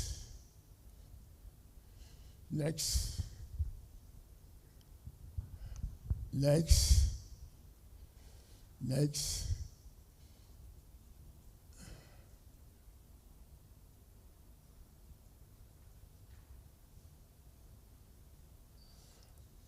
I mentioned that we studied and reviewed 20 standards from ASCII, from ASTMA, and from ASHO. These are the standards. The first is from ASCII. Next. Then we have from ASTMA, we have 12. Next. So we have up to 12. Then we have the ASTO standards that were reviewed that relate to the glass fiber reinforcement bars. Next. So this comes to the end of my presentation. If you want to contact me for further clarification and discussions, my WhatsApp is there, my email is there, and I recommend that the organizers of the program will make it available to all the participants of this. Thank you very much for your kind attention. Thank you so much. A big round of applause for Engineer Seth Atipodenya. Thank you so much for such a wonderful presentations. Can we give it up onto him for the last one? We'll be taking a break very soon, but we want to just wrap up things.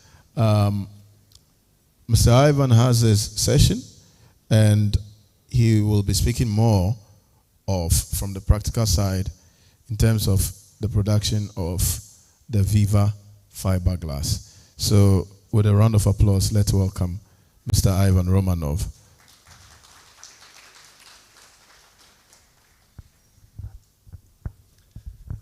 Yes, thank you so much.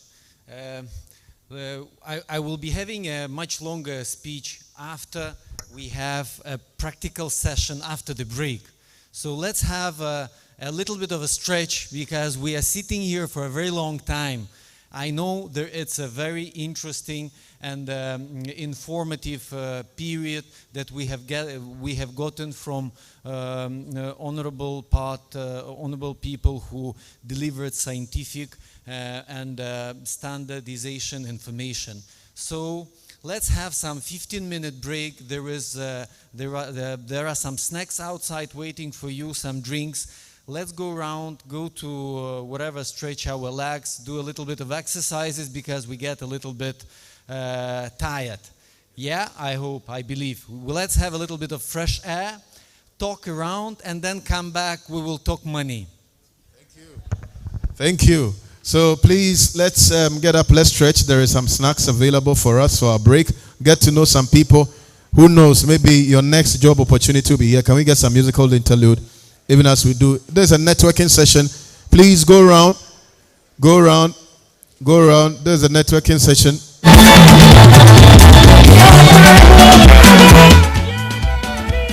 Go around and then, Chairman, go around and ask someone's name. The last session will be a very interesting one that you don't want to miss.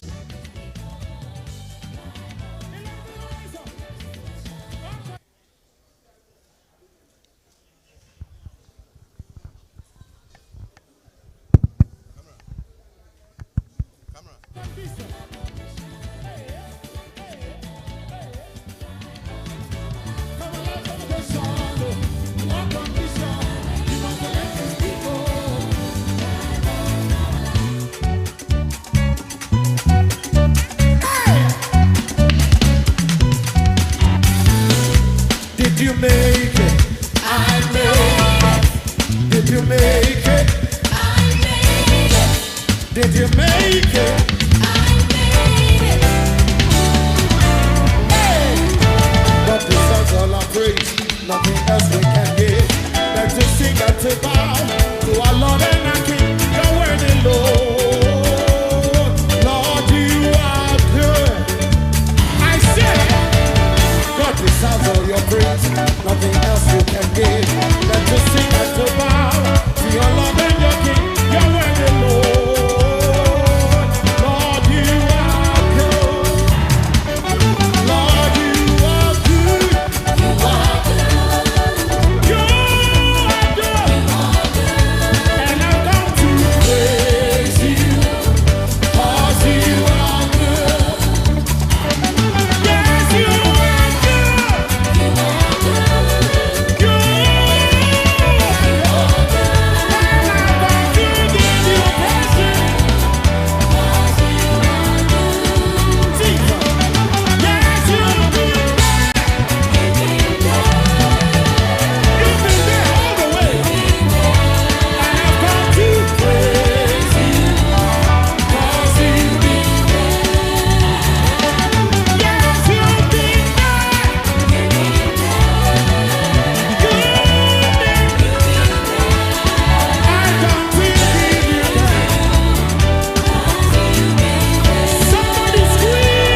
gentlemen, introducing Holy Ghost piano. Holy Ghost piano. Come on, everybody, are you ready? Let's go. 1, 2, listen now. Oh la la la. Oh yeah. Oh la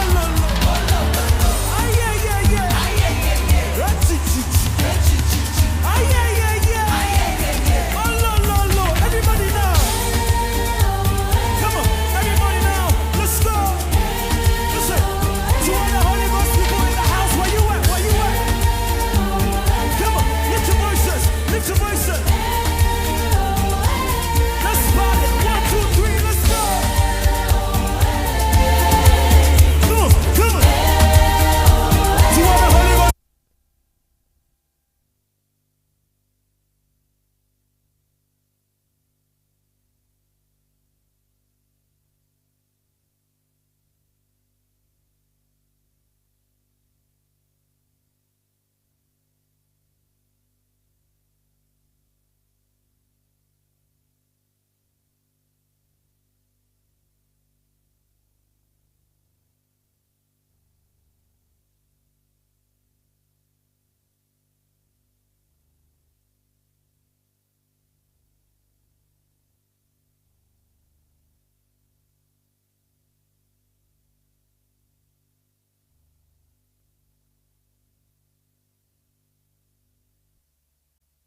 tell you about my Lord and Savior, the one that's great, the one that's great, the Lord and Savior.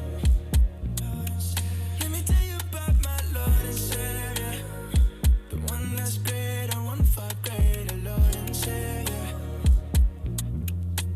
You don't gotta hold on to insecurities, but you know He paid the price for you and me. All you really gotta do is just believe. His love is yours, forgiveness yours. Can't you see He's known you from the start? Cannot ruin what was there from the start. He's got a plan for you. He's paid the price for you. Left the 99 for you. His love's that great. He's got a plan for you. He's paid the price for you. Left the 99 for you. Let me tell you about my Lord and Savior, the one that's great, the one that's great, the Lord and Savior. Let me tell you about my Lord and Savior, the one that's great, the one far great, the Lord and Savior. So let me tell you about my G.O.D. Let me tell you what my God done did. Many things with my eyes don't see. Love it the hell, I said my identity. My daddy won't leave me, still shields me. If it just barely, you get eternal life that's free of charge. He paid the price for you and I when He was on the cross. So my be my G. No, they run from Him. Odoluwa yi be a saki. All of a sudden, peace overwhelming might be enticing.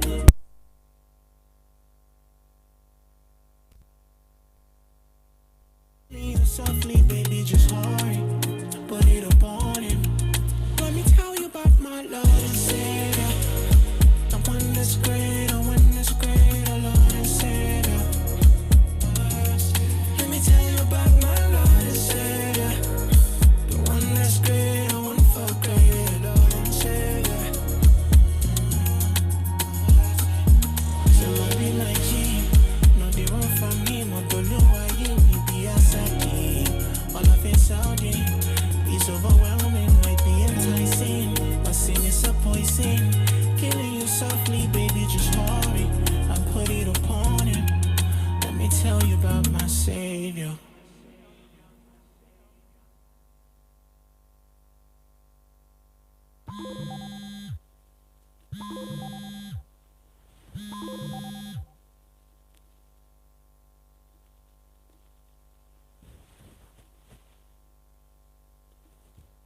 I put it on God, 'cause I know Oluwa is involved. In no matter the challenges where I face, I know they shake and I know they fear. Many things they saw, but I just put it on God. For you, do everything with you. It can be uncomfortable, so uncomfortable. And you will be the cuckoo, stand attention like popo. I go stay where you won't stay, I go go where you won't go. In the same we can no door. I can be mute, I can be silent. The pressure done turn me to diamond. It goes sideways if it's my way. I wanna go your way. Better no money on our heart.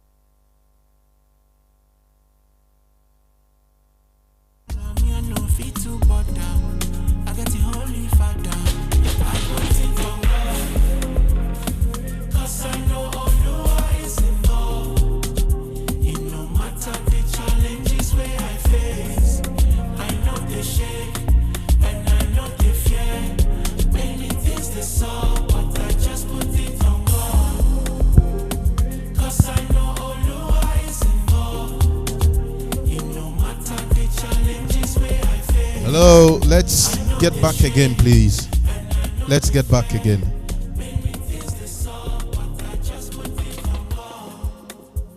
Who else can I call?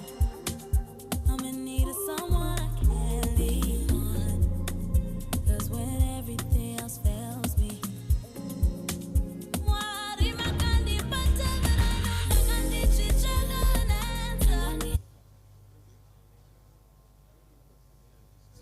could become, what it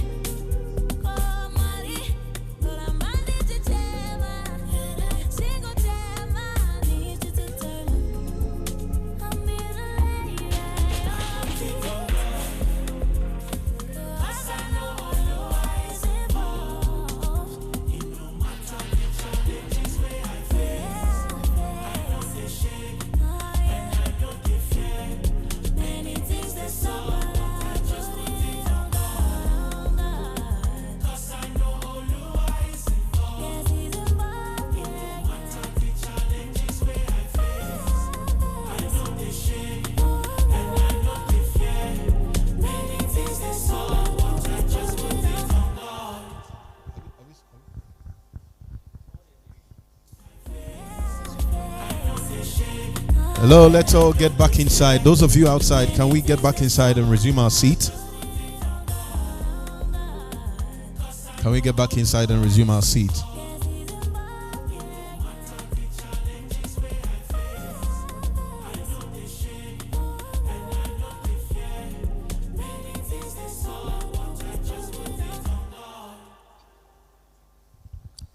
All right. Please let the protocol and the ushers help in bringing the people inside. Let the protocol and the ushers help in bringing the people inside. So just a little bit before we continue with this lecture that is happening, we also want to use the opportunity to remind you that RICO International will be bringing the student network here. So it's an opportunity for you all to join the RICO International Student Network. RICO, what we do is that we promote the built and natural environment, engineering and its related matters. And the student network is an avenue for you all to link up and then also learn more. And some of these industry experts will be bringing them to your doorsteps. So it will be good avenue for you, especially if you are in KNUST, for you to be here as well. Okay. All right. Thank you so much. Can we move on to the presentations for today?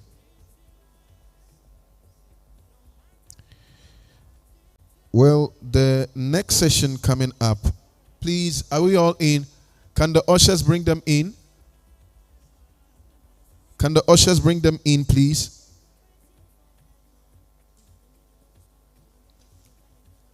Can the ushers bring everyone in? Okay. Thank you. We want to take the presentation from Mr. Ivan Romanov, if he's set.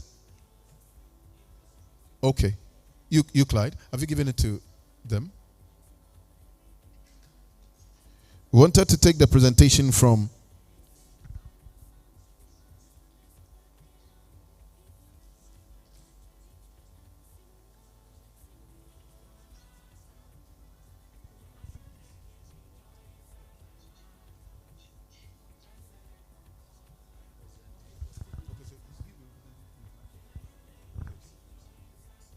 Oh, okay, that's fine. So we'll be having a presentation on industry, and then we'll be having it from Engineer Bishop Euclid Nikoi, who is also a practicing structural engineer and a professional engineer, senior professional engineer with 23 years of extensive works. He is the founder of the Uedia Plus Engineering Services, and is also the founder of the Seventh Spirit of God Church, and takes the matters of God to heart. So we'll be calling on his representative to make the presentation for the industry when it comes to the industrial applications of the fiberglass. Thank you. A round of applause for him even as he comes.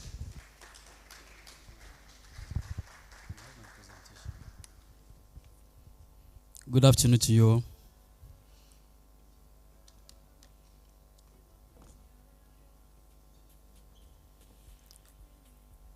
Engineer Euclid would love to present this presentation by himself. He wanted to even do this via Zoom, but I guess our internet is not stable. So I will step in his shoe.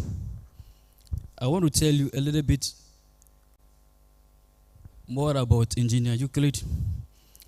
He is a structural engineer with extensive and considerable knowledge in infrastructure and in the built environment.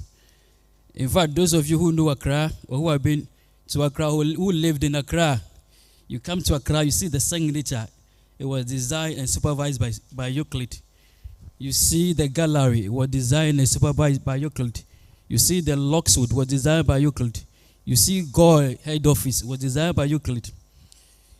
Currently, we have worked on the tallest building in Ghana, and it has been launched.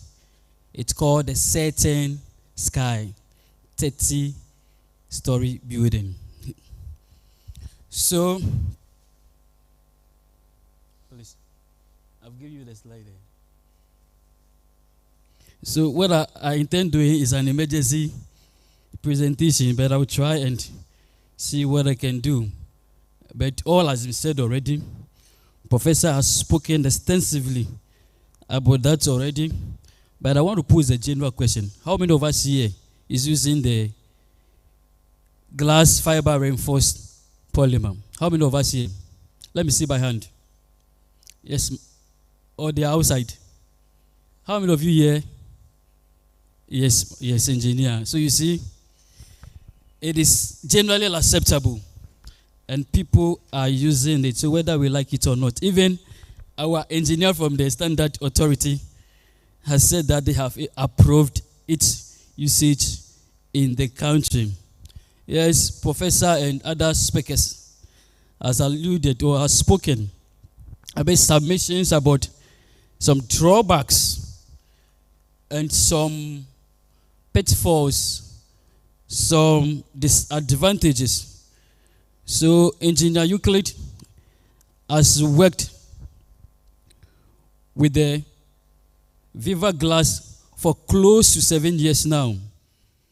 And so far, so good. So all these drawbacks that professors and other presenters has alluded to, I'd made submission on that.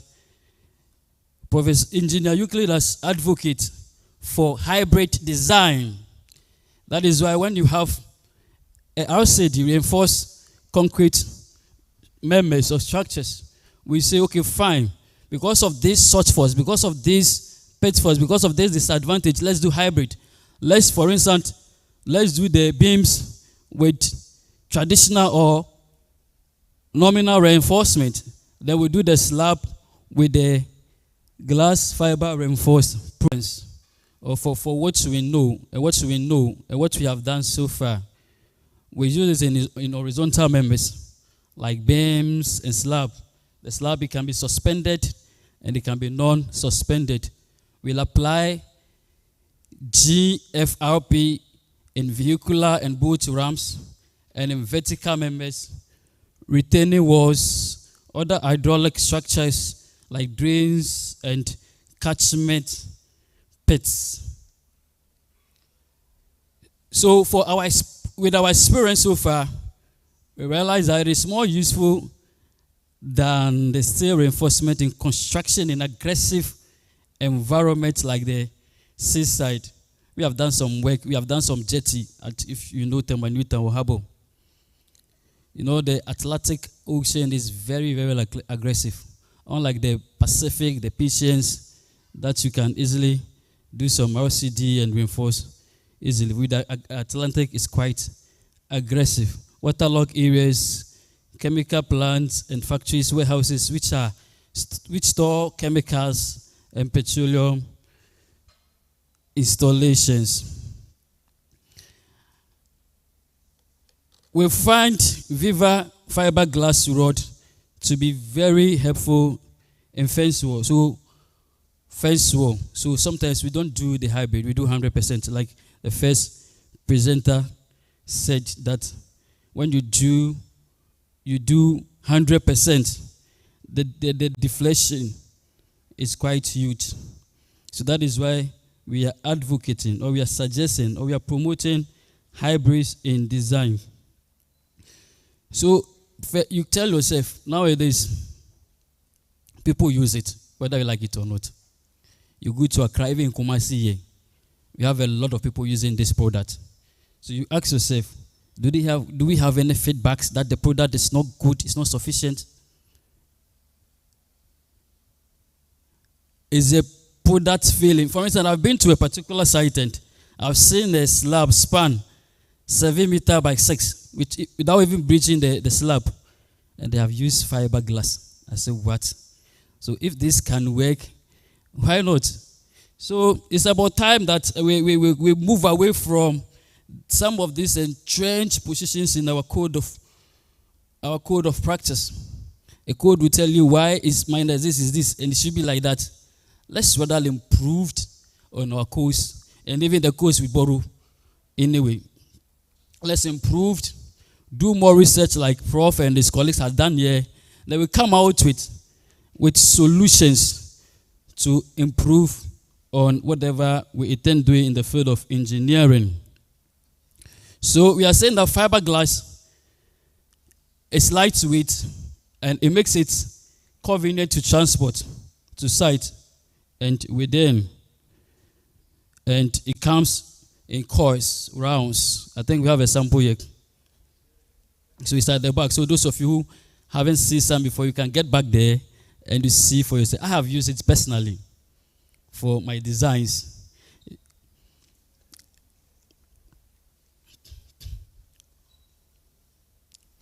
So we are saying that cutting and fabrication requires far less expensive and heavy equipment. And effort, however, you need to wear hand gloves and safety goggles, which is already part of the standard safety protocols anyway, because it's very sharp. So when you are working with it, you have to protect yourself. And the detailing, placement, arrangement of Viva fiberglass rods and reinforced concrete structures is practically the same as for steel reinforcement. Lapping and splicing rules are similar. Position is similar since it is part of the RCD element counteracting the tensor stresses. We know one of it disadvantage that many speakers have submitted on, you cannot bend it. So usually what we do is that because we need anchorage in that particular place, we use the normal steel. We bend it and we lap accordingly. It won't change anything.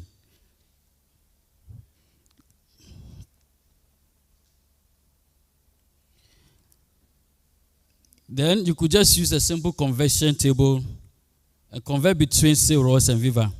I think that one is available and it's with the Viva personnel. So when you ask them, they'll just give you a conversion table.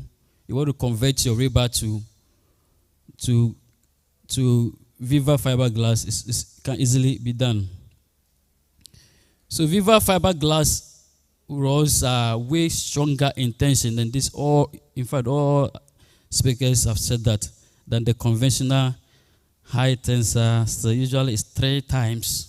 It's 3 times, 2 or 3 times. And like Prof said, depending on the diameter too, it plays a role. So drawbacks, let me elaborate on this by way of emphasis. It cannot be bent. We know it cannot be bent. It cannot be bent. Design is complex because here an expert is required. So you need a structural engineer to help you in that regard. And because as a country, Ghana, we have limited historical data. So this is a new technology here. But mind you, other places in Europe and America, they have used this way back. Way back. However, design training and detailing is simple and quick for an already trained structural engineer. So benefits of using, before then let me go back to the its brittle behavior in characteristics. Yes, sometimes it's very brittle, and the research as submitted on that, and it's clear we know it's very brittle. But so when you go to site sometimes and you install the fiberglass, you could see that even it's flexible. So probably we have to look at that particular thing again, and then see probably the sample that we use for the test that gives us the nature of brittle, or there is something that we are missing, because per experience, when you even install a fiberglass, you could see that it's even sagging. It's very flexible. Very flexible. It's light. Benefit of using fiberglass. Strength higher than that of a cell, usually 3 times. I've said that already. weight, light and easy to transport. It's durable, it's very tough. Corrosion doesn't rust. It also has a chemical resistant properties. Cost. Recently in Accra, many people now are running away from cost. Now things are very, very expensive. So you can save between 35 to 50% as compared to that of nominal or traditional steel. So you see some people who come, I don't know those of you who are in the industry, Chandala, the Monarch, when you get all of them, they are using the fiberglass. So now we are advocating that now that all of this is coming up, this research is coming up. Mind you, we have started way by before we are saying this. We are advocating and we are suggesting that we should be using it in slab only. Slab only. Slab only. And we are even proposing that with vertical members like column, probably, and you don't want to do hybrid, don't go beyond 6 suspended floors. But I have seen some constructions that are even 7-story, they have used a fiberglass. And then we don't have any issue. So probably we should sit again, come back again, and then see what we have to do together so that we improve on ourselves. Because you ask us, like, which could birth AI, which could birth don't build in the sea, that's that. But people are thriving, they are doing greater things. So let's work on that regard. And we do things to benefit, we do things that are generally acceptable. And that becomes standard for all of us to embrace. So sustainability is it has longer lifespan and lower environmental impact. So these are some of the photographs. So this is a typical, it's a slab with that shows a steel rods for bends at this continuous edge of a slab. So because you can't bend it, so you have to provide adequate lap so that you'll be able to support your slab adequately. Then this is a photograph on bending schedule. And this is a retaining wall here. Our advocacy still remains unchanged for structures like this. You can, if you don't do hybrid, it will work because we have done several work on that and it worked perfectly. And these are some of the work that we have done with the fiberglass. This is a 3,000-seater church auditorium, belongs to the Church of Pentecost, Cycle Assembly at Islego. Hybrid. We use steels, traditional bars for the beams, and then fiberglass for the slab. So the same thing. So the conclusion, like I said to you, this is supposed not to be me. My engineer Euclid is supposed to be here in person, but due to certain circumstances, he was unable to come. So Viva fiberglass reinforced wood is a type of composite fiberglass and reason designed for increased strength and durability. Even though we have its drawbacks, its pitfalls, its disadvantages, let's also look at the advantages. And when you read in other literatures, it will tell you that some of the advantages outweigh some of the disadvantages. So we'll urge the research team, they have done a very wonderful work, very impactful, insightful work that they have done, but we should go further. We will also encourage them that they should be doing structural integrity audits on structures that are used fiberglass in construction, so that we can juxtapose, we can have a correlation between the research and practical things on site. I think on that note, I'll end here. Thank you very much.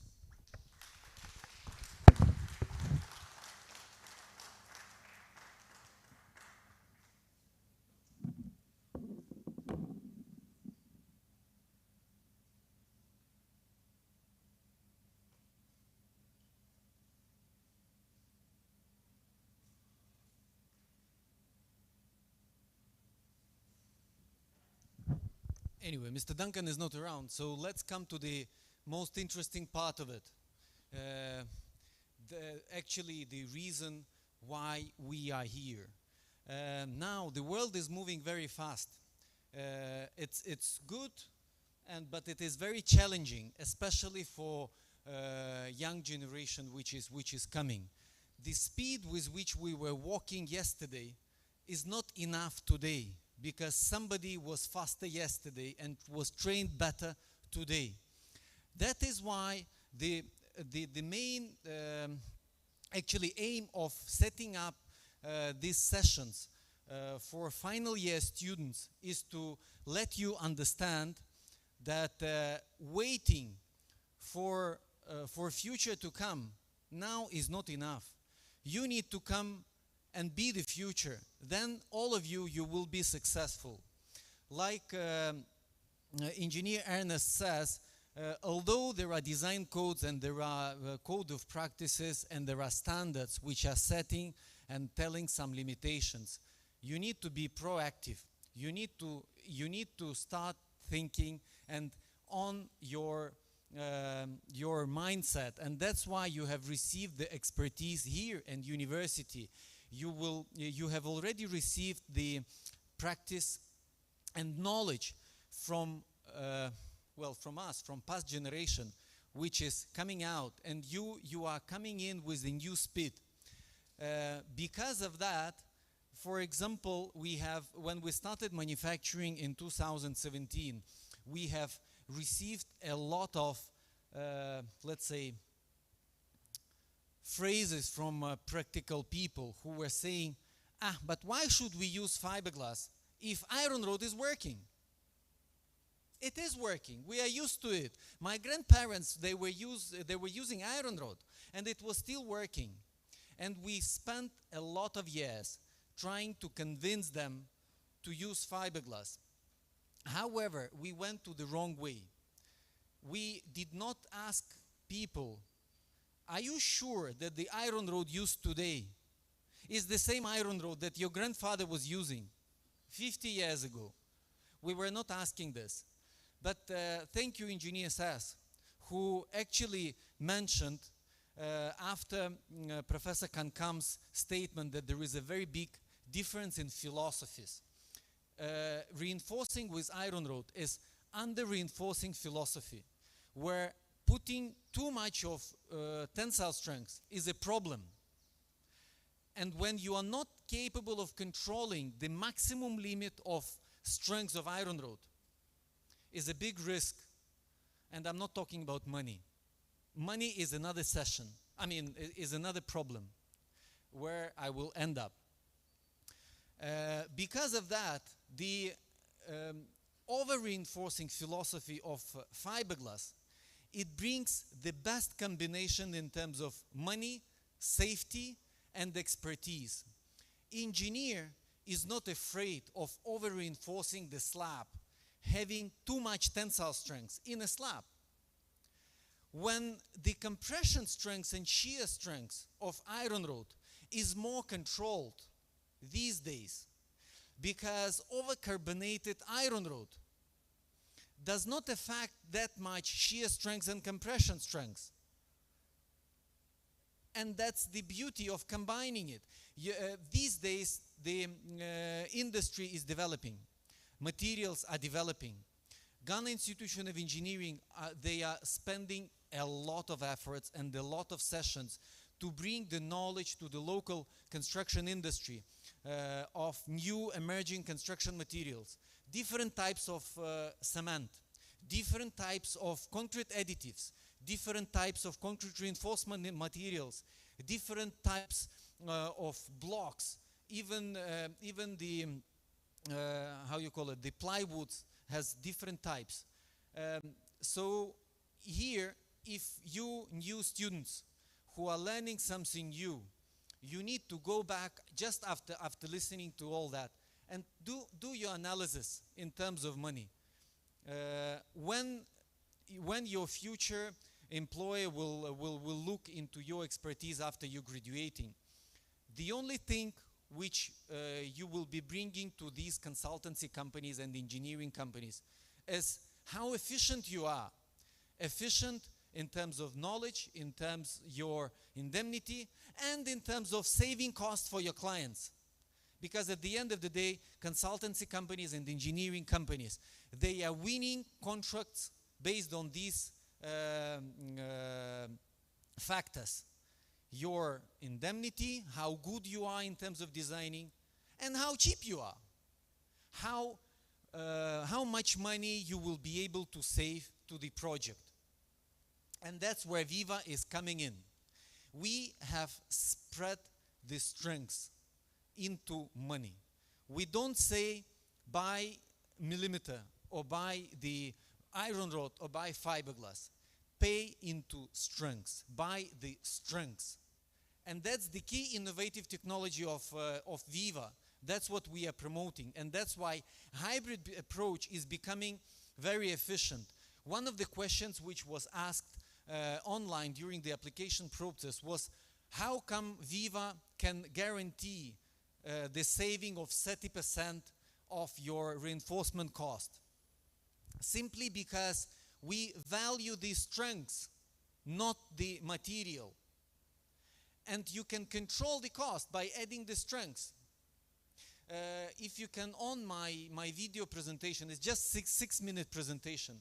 After that, we will switch on to the panel discussion. I'm sure there are a lot of online people who wants to ask some questions. Luckily, we are going abroad. We are exporting this technology from Ghana, promoting Ghana to be the technology holder around all Africa. We have people who joined us from Nigeria, from Kenya, from Tanzania, from Cote d'Ivoire, watching all of us. You are more privileged to be here, to be able to talk and discuss. Okay, so let's watch the small presentation for you to get a basic understanding how actually you can save the money for your future clients. And then we will start the panel discussion.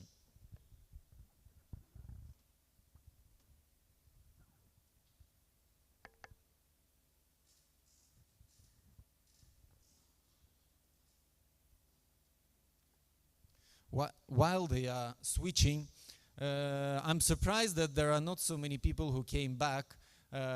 Before the lunchtime, there were much more. However, now is the most interesting part. As the result, after this session, we have promised that we will select a sponsorship package for those students whose research is the most interesting for us, and we will sponsor their final research.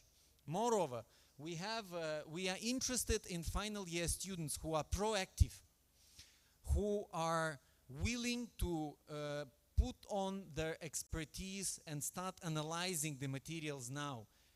We are open to employ them. That's the principle of our work. As the result of this video, you will understand how.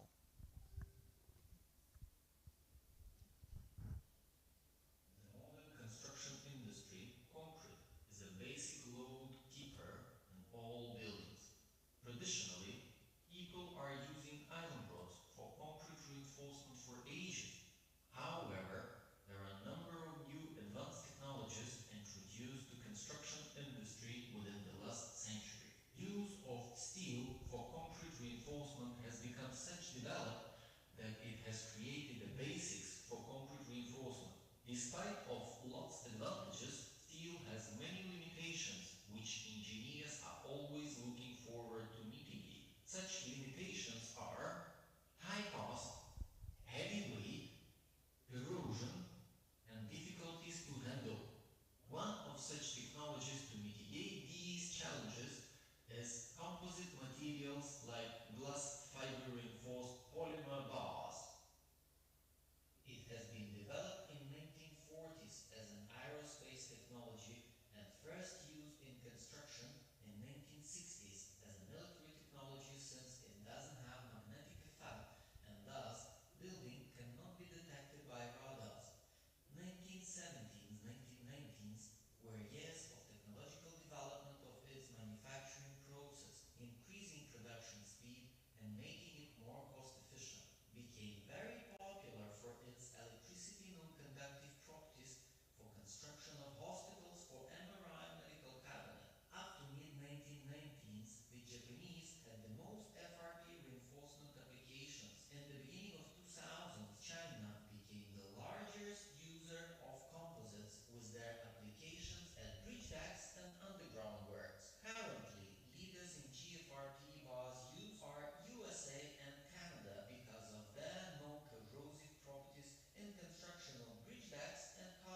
like shear and compression. Such combination will assure best strength and efficiency ratio for the project. Viva fiberglass bars has minimum tensile strength of 900 MPa per millimeter square, when actual test results confirmed by Bureau Veritas are above 1,500 MPa. It is also much lighter than iron rods. Thus, its tensile strength is 7 times lighter and up to 50% cheaper than the one of iron rods. Its properties do not reduce because of bendings. The length of packaging unit is up to 150 meters, which prevents overlapping on long slabs. It also doesn't rust. At the same time, Viva fiberglass bars show slightly different results when it comes to shear and compression strength. Its shape cannot be changed after manufacture. These factors make merger of iron rods and Viva fiberglass bars a perfect solution for concrete reinforcement. It's not that cost efficient to use Viva fiberglass bars for shear and compression zones, but make it perfect for straight horizontal members of slabs and beams overlap with L shapes and U shapes of iron rods at edges, delivering needed shear and compression strength. Viva has created a hub of civil engineers and design agencies, making it possible to design and redesign concrete structures with a combination of iron rods and Viva fiberglass bars in accordance to current local and international design codes, giving its clients new solutions and making slabs and beams reinforced much lighter and also cheaper with no risk. There are thousands of buildings of different types, commercial, industrial, residential, with ground and suspended slabs which were built around Africa with Viva fiberglass bars since 2017, giving this approach a firm winning position to any other concrete reinforcement approaches in slabs and decks construction. Being licensed to produce GFRP bars in accordance to ACI code, Viva fiberglass bars are used for both local small private houses and big international projects like malls, stadiums, office buildings, factories, roads and bridges. Viva is ready to redesign slabs and decks of projects in any African country and being part of African Free Trade Initiative, ready to supply internationally at a very competitive price.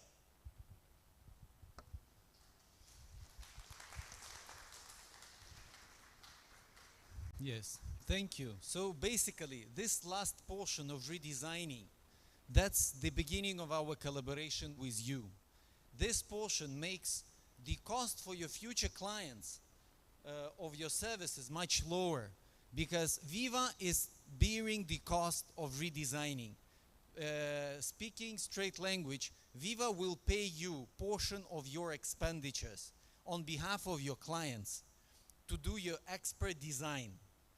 Even if you have already, let's say the client has contracted you to do the design in iron rod, for you to be able to give them the comparison in cost with the use of the hybrid approach, because most of the clients, they don't want to pay extra to see the alternative. They just, okay, we have an alternative, we have an option and we are going to do for it. Why should we pay some extra money to see the option? We're not sure if we are saving, but let's just do it. We are paying for this potential option, and we guarantee that the new option to be given to the client is 30% lower. That's the answer to one of the questions which was given at the panel discussion. So those of you who are already knowledgeable in designing, you can already start earning the money. If you have some project, contact with us. We will pay you for redesigning according to the standards. Okay. Now let's join the panel discussion and session if we have some other questions to be asked. All right, thank you. A big round of applause for Mr. Ivan Romanov. Thank you so much. Please, can you do me a favor? Can you just raise up your right hand? Can you raise up your right hand if you are here? How many of you have enjoyed the session? Okay, can you add the left one? Then can you give me a clap? No. So this is how we do it. So you raise the left. You raise the right. A clap. Man can say boom two, me say boom ba coupe. All right, raise the left. Right. Clap. All right, now let's shine. Let's shine. Let's shine. Make sure that you feel the heat. Make sure that you feel the heat. So when I say hit, then you slap it. Let's shine. Make sure you feel the heat. You do it till you feel the heat. If there is no heat, you are not stopping. Heat nimba unjaye. Let's feel the heat. Hit. Hit. Hit. How many of you want to hit? How many of you want to hit in the industry? You don't want to hit? All right. Give yourself a round of applause. Please come forward. Those of you at the back, come forward. Whilst we are preparing our panelists, can we have Engineer Seta Tipo Denya join us on stage? Can we have Professor Kankam join us on stage? Can we have Professor Kankam join us on stage? And in that case, will the representative of UCLIDE, will he join us? Okay.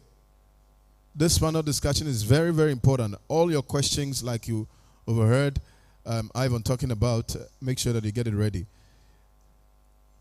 The representative of Engineer UCLIDE, okay. Great, great, great. Engineer Ernest, thank you.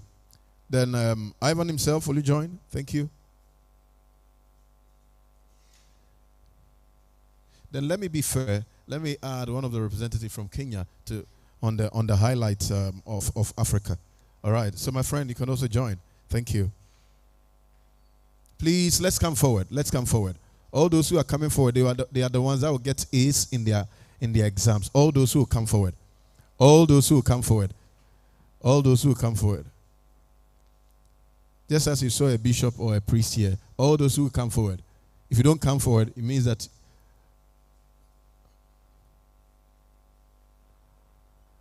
all right. Can I get one chair? Can I get one other chair? Is it? They don't want max, but they want item 13. Okay. Prof is telling me to tell you that all those of you who come forward will get max instead of item 13. Okay. Those who come forward will get item 13 instead of max.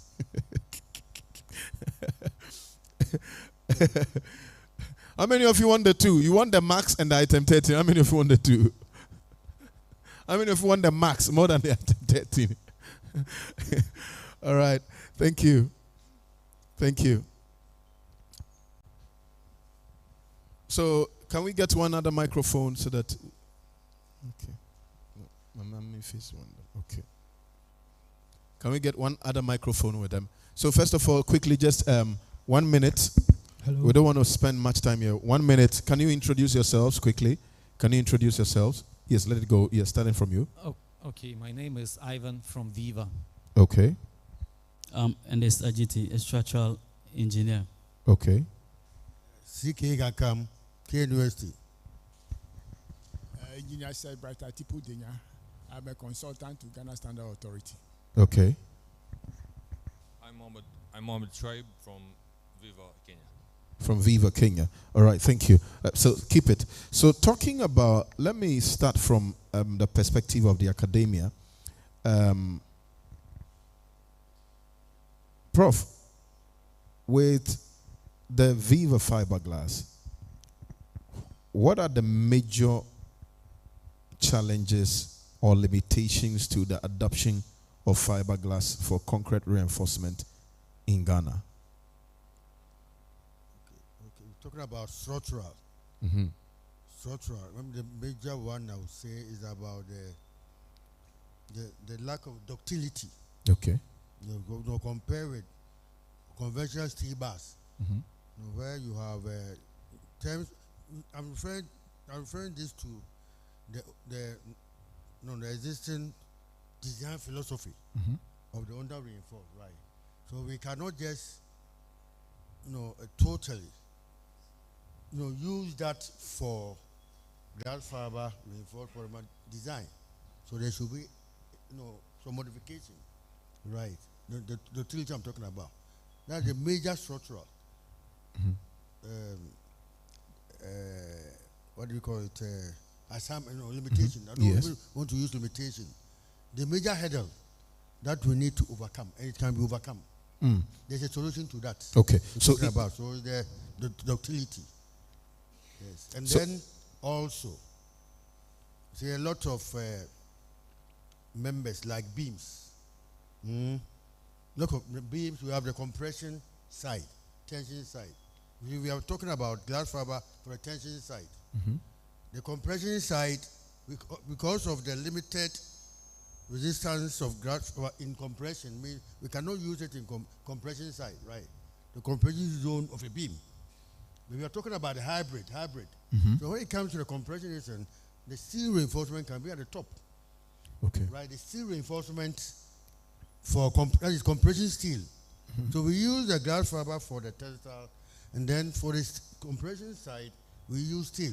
Okay. In any case, when the steel is up there can't be any corrosion risk because the compression side there will be no cracks. So that this hybrid we're talking about, because I know none of the standards are restricting the use of glass fibers in beams because of this limited compression or compression resistance of glass fiber. But the hybrid that we are advocating, so steel will be in the compression side. Okay.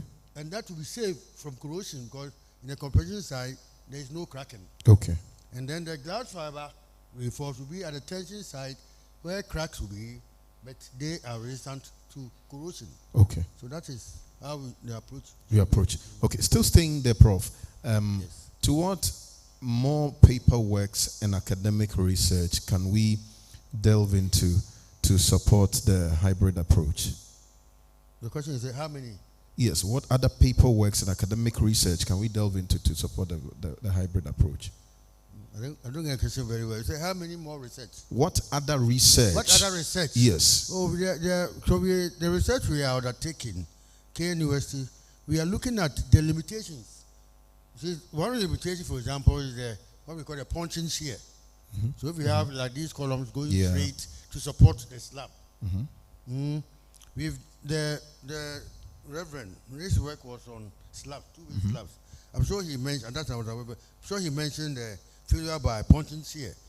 But the load was like simulating punching shear. That is a problem.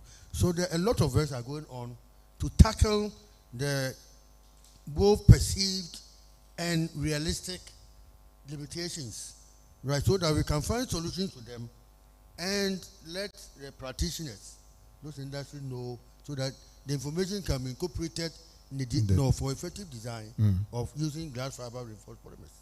Thank you. So there is a lot of work. Okay. So a lot of work going on, not only in Ghana, because glass fiber, research is evolving. There's still a lot of research going on in the world. Exactly. Not only in Ghana. But since it's relatively new in Ghana, we have to put in more effort. Okay. Right, so that maybe we overtake those even who are outside. That's fine. We solve the problem for Ghana. Yes. That's great. That's great. Thank you so much. Can we speak to Engineer Ernest? Engineer Ernest, so far with working with Engineer Euclid and yourself, have you known of any projects that have failed with the usage of the Viva fiberglass? Not yet. Talking of no project that has failed, personally, what are some of the experiences that you saw in the usage of it? I haven't said anything about using fiberglass failures. So we have seen, we have been to several sites that we have seen, even with the traditional reinforcement failing. The slab fell under deflation, even under itself weight. See the slab failing. The rebar fixers will tell you we have even done this, that, and that, but yet you see that. But as we speak now, I have not seen. I'm yet to see any failures that we have done with the fiberglass. Still staying there, the oceans. Ghana has, especially the coastal areas. I know that it's good. when it comes to the usage, even at the coastal areas? Have you undertaken any projects at the coastal areas with the fiberglass? With the fiberglass? Yes. Yes, I think we have done the project at the harbour with the fiberglass. And how was it? Oh, perfect. Now let me come to Ivan. Ivan, how will you be able to convince someone who is new in the industry, who is coming in fresh, that your product can save like 30% cost or is 30% cheaper than steel? How will you convince a newbie in the industry? Well, there are two approaches. It depends on which type of client, potential client is asking me. If he is a professional contractor, knowledgeable in structural or civil engineering, having structural drawings, having a consultant, that one is very simple.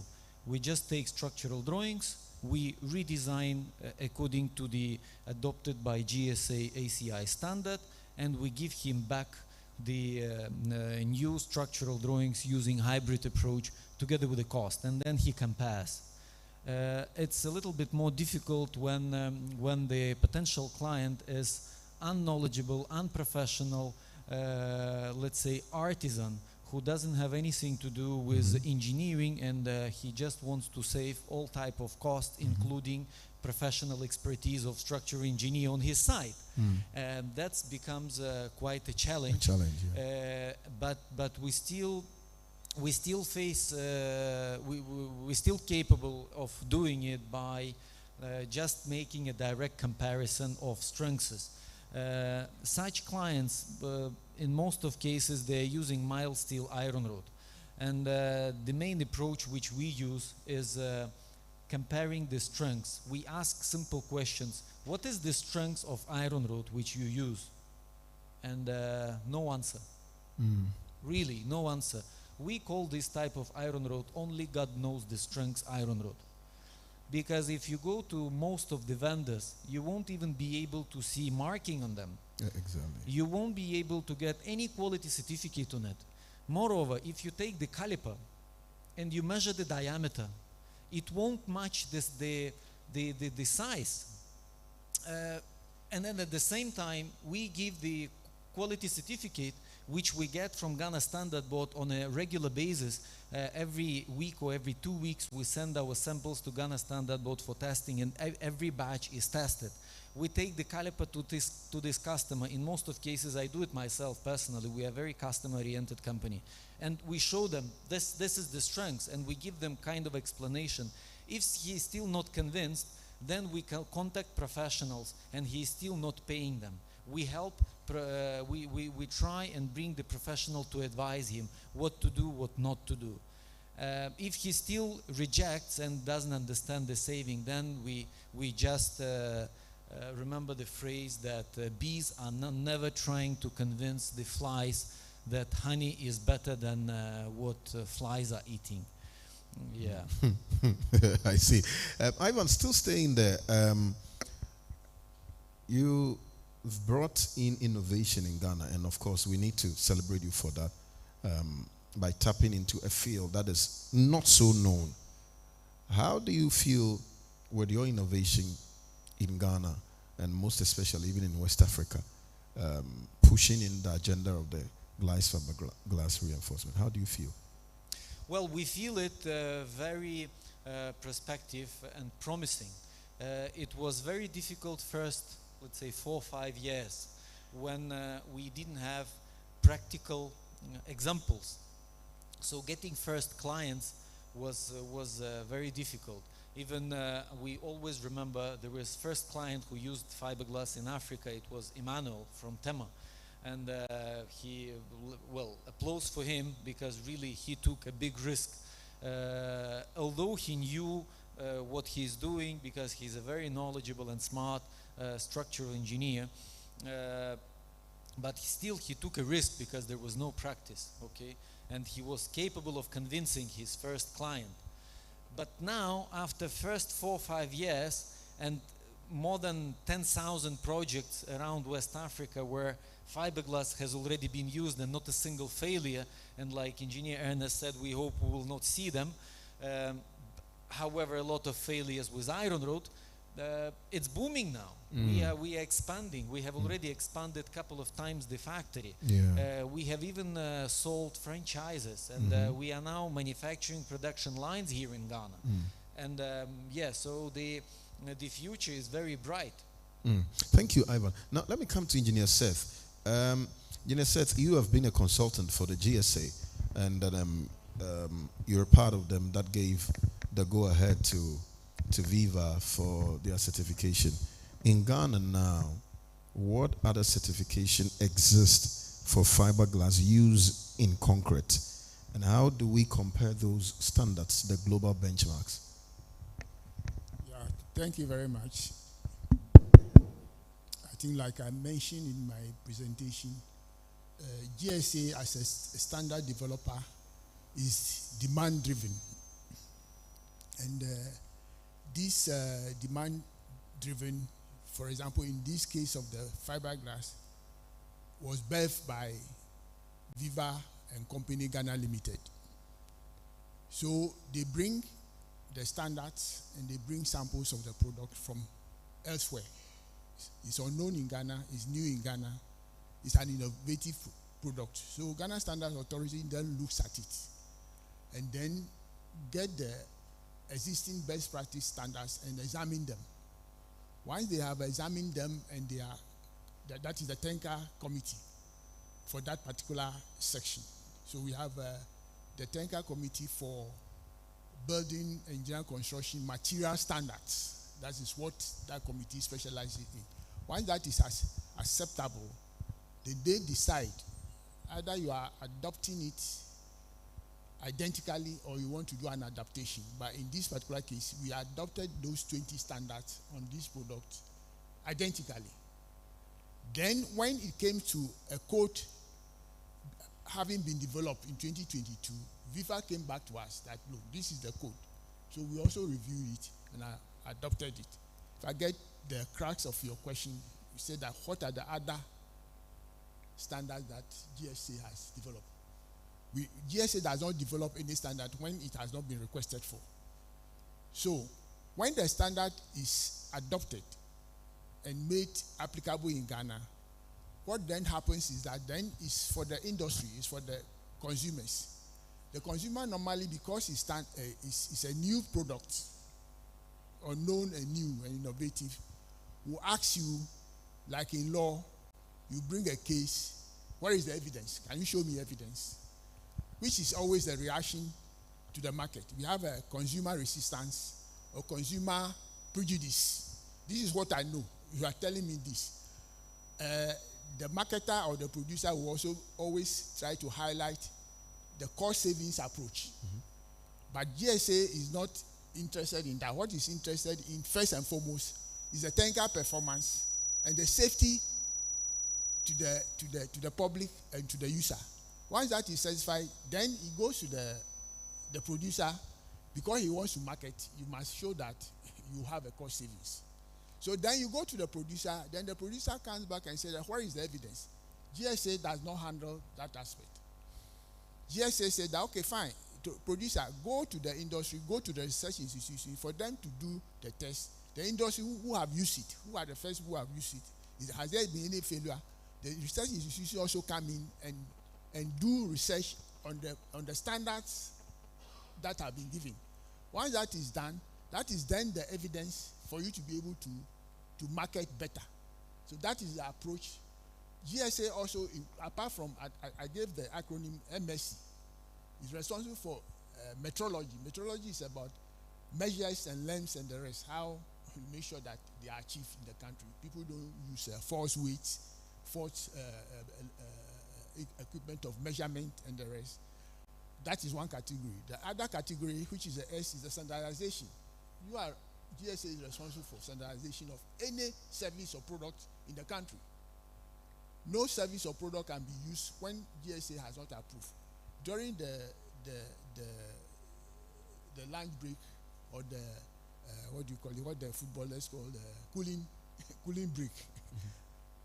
I was asked about the fact that there are people who are also importing the same products into the country. I said I'm not yet aware. I don't know whether because it's only GSA. GSA approved for production and probably for import. But then when it comes to import, that falls under trade and industry.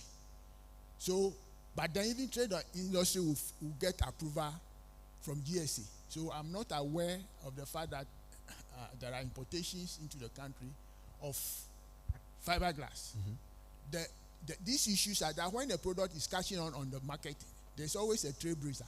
It bears a whole lot of development expenditure and the rest. But then when people see that the product is catching on, other people try to sneak in. The test leg of GSA's mandate is conformity assessment. So after you have established the standards, the next is the conformity assessment. The conformity assessment is at the production source, not on the usage. Okay. The production source in the sense that you are producing. You have to make sure that what you are putting on the market conforms with the standards. And once they conform with the standard, I'm mentioning that because when it comes to the iron rod or the steel reinforcement, the steel rebars, there's a whole lot of problem in the market where people buy anything. We have small half-inch and big half-inch and all those in there. The diameter 12.5 and 11 and all those things are there. And they are asking, why is standard authority not controlling it? Standard authority is controlling the source. So what standard authority has come out with? I think there's a GS standard 788. I can't remember exactly. The marking. That standard is saying that you cannot produce or import onto the market when the steel rod is not embossed. With the diameter and with the strength. So that was came out somewhere in 2020 thereabout. But then it now remains for implementation. Implementation in the sense of we have compliance and enforcement. So the source, GSA is still at the source. The source is production or import. So the import, then Ministry of Trade and Industries, you have to make sure that this regulation or standards by GSA, that any steel product into the country for reinforcement must have embossment. Okay. So the factories in Ghana must make sure that the product that you are putting on the market has the embossment of two critical properties: the dimension, which is the diameter in this case, and then two, the strength. Okay. So that it is easily identifiable on the market, because GSA cannot go into the market. Okay. So when, from the source, once that is cured at the source, then the market is everywhere. Okay. Can you learn I from say me? GSA are not doing their work, but GSA is that. So when it comes to GFRP bars, that is the fiberglass bars, GSA has consistently, like Ivan mentioned, has consistently been, in fact, Ivan themselves brings the product on 2 weekly basis or on a monthly basis or on each batch. They bring the samples, or they get GSA personnel to go to the factory, take the samples, come and test them, and make sure that the diameter that they say they have produced, and then the strength that they have produced conforms with the standard that have been approved. Thank you. So that is the conformity assessment, and it's always at the source of supply, which is production or import. Okay. Thank you. Thank you. My friend, your name again? Mohammed. Yes, Mohammed, you want to break into the African market. From your perspective, what is your assessment of the market's potential for fiberglass in Kenya and in the other African countries? In very short, fiberglass is the future, according to us. One thing which we have not covered up here in this... Can you get the microphone closer to you? Get it closer to you.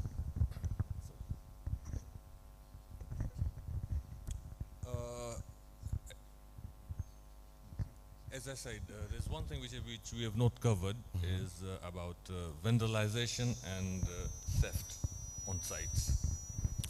This is one major thing which we are going to cut and eliminate totally, and we are really interested in such products as for road construction and barriers, where we have a lot of vandalism because of scrap metal, which is a big problem in our part of Africa. And well, this is a fantastic product, and that's why we are here and spearheading it to East Africa. Again, still on your side, do you see the AFTA, that is the African Free Continental Trade, do you see it that it become a major boost when it comes to advancing products like these to the African market? Definitely, yes, it will be. Thank you so much. At this juncture, we will open the floor for questions from the panelists, from the participant audience. But Prof, I'd wanted to ask you a question, Professor Kankam. Apart from the fiberglass, okay, what other polymers can be used in place of the fiberglass? Is it only Polymers. Yes, what other polymers? Because I know. Or mean other material that Yes, because I know that we have the carbon fiber reinforced. you mean the polymers. Yes, the polymers. We have the aramid. We have Yes. the basalt, we have the glass. Prof, please, can you get the microphone closer? Yes, there are other types of fiber, reinforced polymers. So we have the glass. Even the glass, there are categories: the E, the S, the ERC, and so on, having certain properties. Alkali resistance, then high strength. So there are different types, like aramid, carbon. They have much higher strength than even the glass. Yeah, they have higher, but they are expensive. Okay. So the glass is the appropriate one in terms of the strength and in terms of the cost. Okay. So the glass, availability to aramid are expensive and so on. I see. But other types of reinforcement, apart from the polymers, there are so many materials that have been, tried in the world globally. We have had bamboo, we have had other things, and even in Ghana, apart from these innovative materials, the steel we are using, the reinforcing steel, it's recycled from also metals like car engine and so on. And we've done extensive research on it here. And when we started that research, we realized, as we are complaining about ductility, right? There was limited ductility in the steel bars, milled from scrap metal in Ghana, manufactured milled in Ghana. They had limitations, and so we pointed this out. But I think now, further research that we have done on others, have seen improvements. Okay. In the reinforcing steel bars milled in Ghana. Okay. Yeah. Mr. I was saying that student may have questions. Yes. To ask, so yes. Let's because one of the questions may. Yes. Okay. So I want to open the floor now. For those of you who have questions, you can raise up your hand. Can I get an usher, protocol person, help me out with the microphones going around? Can I get any of the ushers? I think I have a hand here. Any more hands? More questions? I have another one here. Please, you mention your name, your organization, or your department, where you're coming from.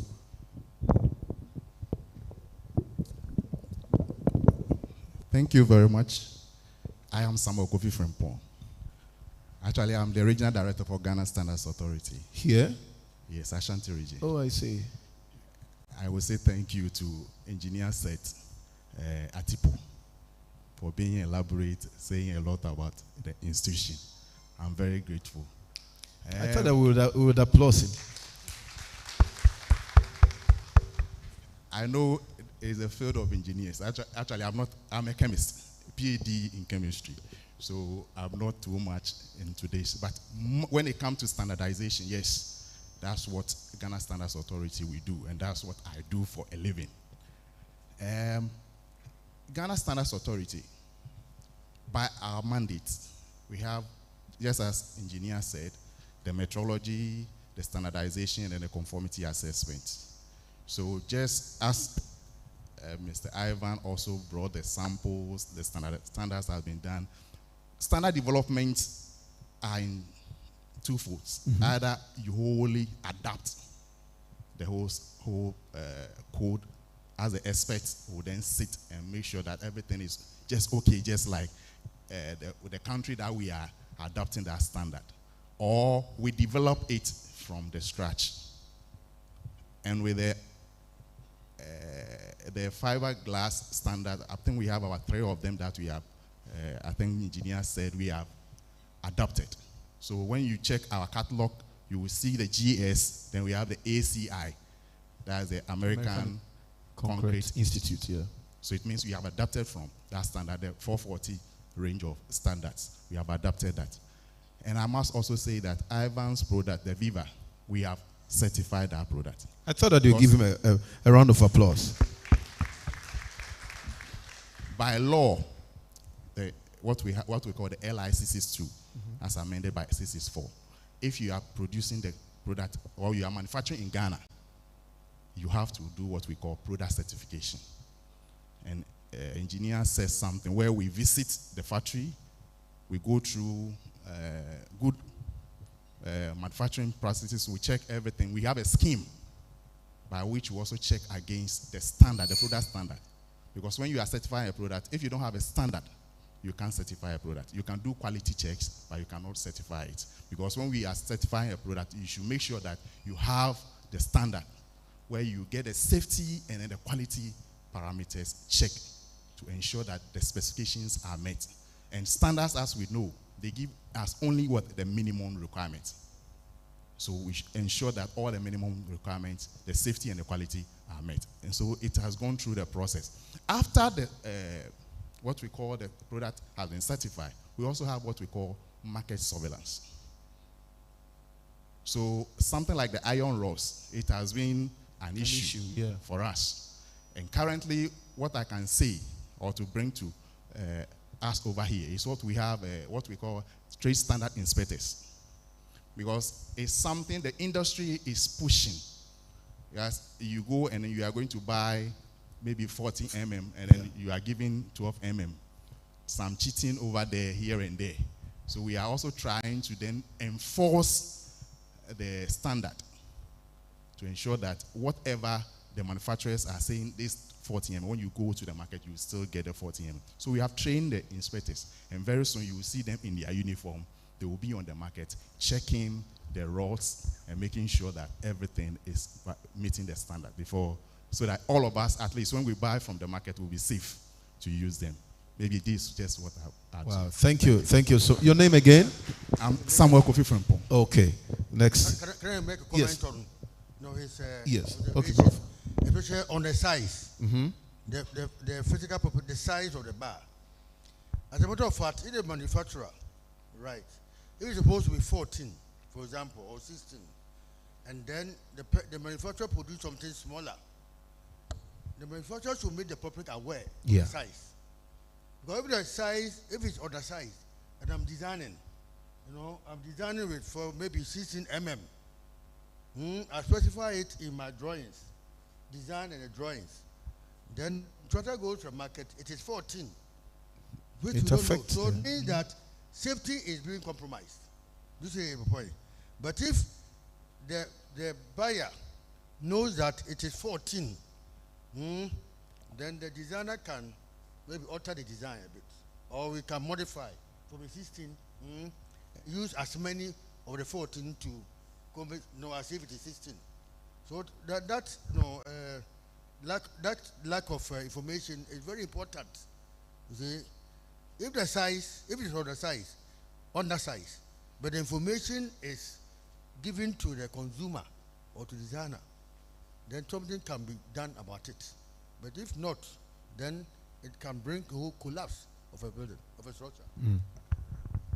Yeah, okay. I think Prof is very much on point on that aspect.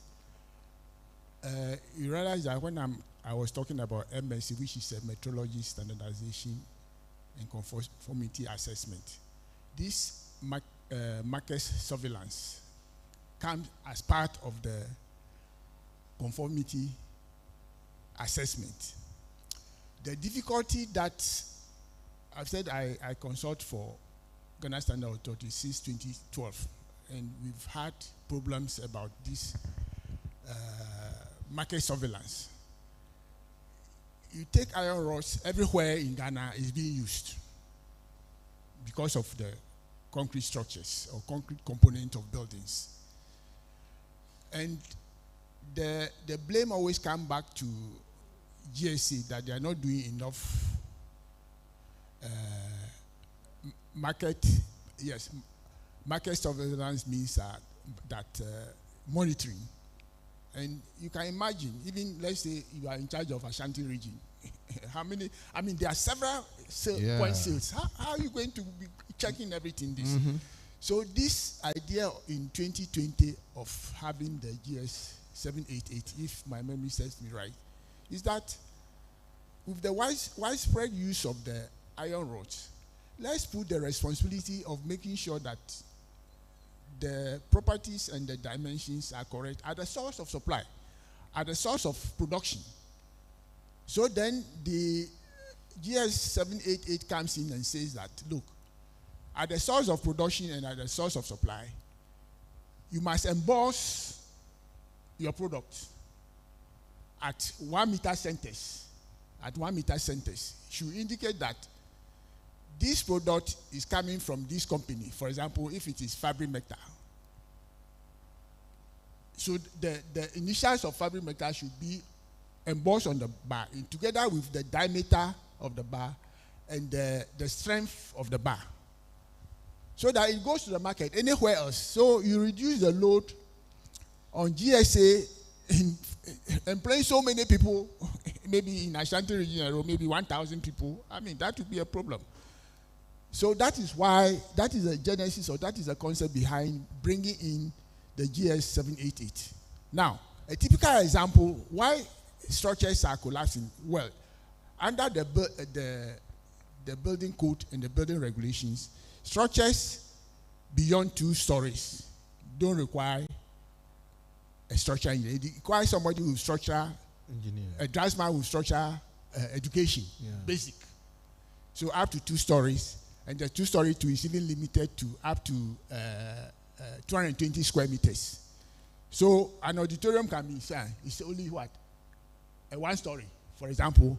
But then if it is beyond 220 square meters, you can't say that a qualified, experienced structural engineer should not look at it. That was why that limitation was brought in. But typically, with the structures that were collapsing, we realized that, for example, apart from failure in concrete, we also have failure in steel. What was the main reason that was identified? The structural engineering, you know, those structures are either 3 or 4 stories, or church auditorium. We realized that the engineer, I just want to use a very simple example. The structural engineer has specified diameter 12. The people go to buy diameter 10. The function, the strength relationship of the diameter 12, pi d squared to get the section. Pi d squared over 4. Pi and 4 are constant. So the variable then becomes a d, which is the diameter. The engineer has specified 12. 12 squared is 144. You go and use 10. 10 squared is 100. What is the reduction? 100 and 144. So the difference of 44 over 144 will give you about what, 35 or 36% reduction in the strength. But for the lay person, steel bender, he doesn't know. 10 millimeter and 12, oh, the difference is small. He's looking at 10 millimeter and 12, and the difference is Yes, two. Two. And if usually you can't identify it with your eye unless you are using a caliper. And nobody uses caliper unless a structural engineer is there. He wants to be extra sure and brings his caliper. Yeah. So these were, in terms of failure due to reinforcement, which is not adequate, because people are using, if it is 16, he uses 14. If it's 14, he uses 12. You see, these things are all 2 millimeter differences. But when you check the square, you realize that, some are greater than 2. The difference, maybe they specify 16 and he's using 12. Yeah. You can see that a very drastic reduction in strength. That is in terms of the reinforcement. When you come to concrete, I have always used this example. The people at the side, you ask them, what are you doing? They said, we are doing 1-2-4. What do you mean by 1-2-4? So, 1-2-4, 1 bag cement, 2 wheelbarrows of sand, and 4 wheelbarrows of stone. I asked you, so how many bags of the standard cement, the 50 kilo, is in a wheelbarrow? You say 2. So, you use 1 bag cement, 2 wheelbarrows of sand, which is what? 2 times 2 is 4. And then you go and use stone. 4 wheelbarrows times 2 is 8. So effectively they are doing what? 1, 4, 8. And in their mind, they are doing what? 1-2-4. 1-2-4. Which creates a very, very big problem. Besides that, the process of getting concrete involves about 7 to 10 processes. How the material has been stored, how it has been batched, how it has been mixed, how it has been transported, how it has been placed, how it has been compacted, and how it has been cured. All these 7 to 10 processes have to be well done. Engineer, you hold on. Let me allow the people also to ask questions. There was a question here. Yes. Yes. Can I go ahead? You wanted to ask a question? Okay. So, my name is Engineer Edwin. Can you speak up louder? Sorry. My name is Engineer Edwin. I'm with Project Scribe Engineering, structural engineer. I've worked with Ivan on quite a number of projects, and they've all been successful. There's just been a few setbacks, and with this, I believe maybe Engineer Seth will be the best person to help, or probably Prof can come. You are working on projects, and sometimes there's an external consultant, right? And you have a client who is comfortable with using fiberglass because of the cost difference. You do a design, using a few factors, and you meet a consultant, and the consultant wants a design report. You are designing with Eurocode or BS code, which is typically used. I know a few people just use ACI. Personally, I use Eurocode. My question is, since Engineer said you've been with codes, are there discussions ongoing? Is there something going on where we can have fiberglass adopted into Eurocode so that in situations like this, you can, if the external consultant is asking for a design report, how easy is that going to be for us to produce? Thank you. Yeah, thank you very much for the question. Engineer, hold on. Should we take the questions and then answer them? I think that one will help us to be able to work within the time frame. So can I take another question? Let's take about 3 or 5, and then let's take another question so that we know. So please, if you can write them down. Okay, my notebook has been stolen. I don't know where it passed. So if those of you have had access to see my notepad, if you can pass it on to me, I'll be very grateful. It's a black notepad. Yes, so let me take the next question. Any engineer, any student engineer to write for me will get an appointment at Viva. Any student engineer? Yes, all right, your question. Please, my name is Augustine Boachimensa. I'm a final year student, MSc Structural Engineering. Okay. I'm actually doing my research around fiberglass, using natural fibers to ensure how ductility can be improved. So I'm asking question based on the previous presentations that we received, particularly from engineer. From his presentation, we saw a number of projects that fiberglass were extensively used both in beams and in slab. But literature has also mentioned how less ductile fiberglasses are compared to the conventional steel. So I want to know how well did they ensure ductility, especially in seismic situations. And then also from the earlier presentation, we also saw that some of the properties, the mechanical properties, the bar sizes, as it increases, the properties decreases. So for instance, the strength, if you pick 8 mm, the strength was quite higher than when you pick 16 mm, and so on for other properties. I want to find out what really account for that one too. Thank you. Okay, the next, can we take the next question? Other side? Okay, please move to this direction for me. I'm not seeing any lady raise up her hand. Good afternoon. Good My name afternoon. is Emmanuel Aitiatiapa. I'm fourth year civil engineering student. Yes. I think my first Someone question is is related to the one the MSc student just asked. So I just want to find out if enough research has been done into how ductile fiberglasses, like in withstanding earthquake situations. So if there has been a situation where if earthquake or seismic activities is to occur, how the buildings have been able to withstand those things. Secondly, on academia, I would like to understand how the load transfer occurs between the steel rods and the fiberglass, whether just replacing them is efficient or there has been research into whether like the load transfer that goes on between the steel rods and the fiberglass. And I think lastly, to be an industry question to Mr. Ivan, whether there can be future fabrication of stair-ups to help in fiberglass which can withstand shear forces, possibly go into the future. Yes, thank you. Okay, so we have how many questions now? 3? We have 3. Okay, can we answer them, panelists? Or you take, what's your question, sir?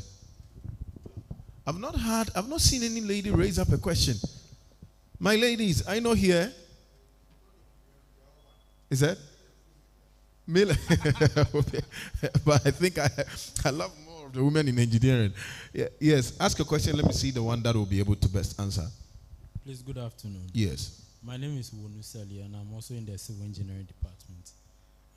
My question is geared towards fire resistance for the fiberglass. Chief, raise up your voice a little.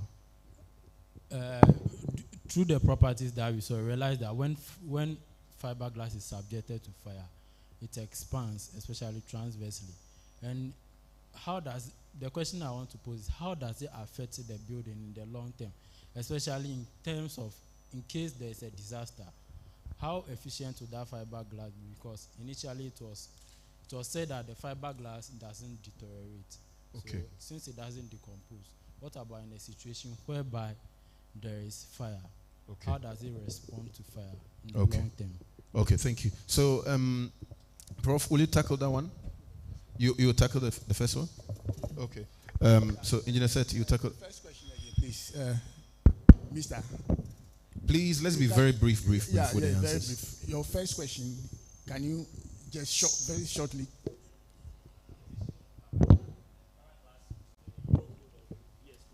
Yeah, okay. Okay, with the coming into force of the Ghana Building Code, GS 1207 2018, the purpose is to unify the codes that will be used, because the assemblies were having problems with each individual structural engineer. Somebody says he has used the Euro code.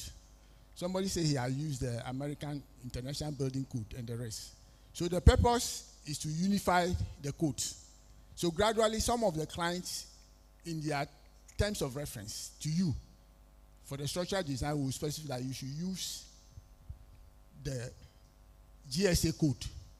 And then if you have reason for using any other one, you must justify it. Are you getting me? So that is the purpose. And the the code is a guide, a quality guide. So in order to make it law, the then Ghana Building Regulation 1630, those who know it, it was done in 1996. So the World Bank, who was financing, insisted that now that the building code has been done, it should be linked to the Ghana Building Regulation. The difference between code and regulation is that the regulation is law. So certain parts of the code were transferred by reference into the new Ghana Building Regulation 2465/2022. So those are law. So you cannot go doing your design without making reference to those. You can make reference to any other thing, but you must make sure that there is compliance with the code and the building regulation. I don't know whether that answers your question. Does it? If it doesn't, please ask. No, please. No, he was talking about if we can have a code that will accept the fiberglass, isn't it? Okay, so gradually, what I'm saying that the incorporation in my presentation, I refer to the chapter 19.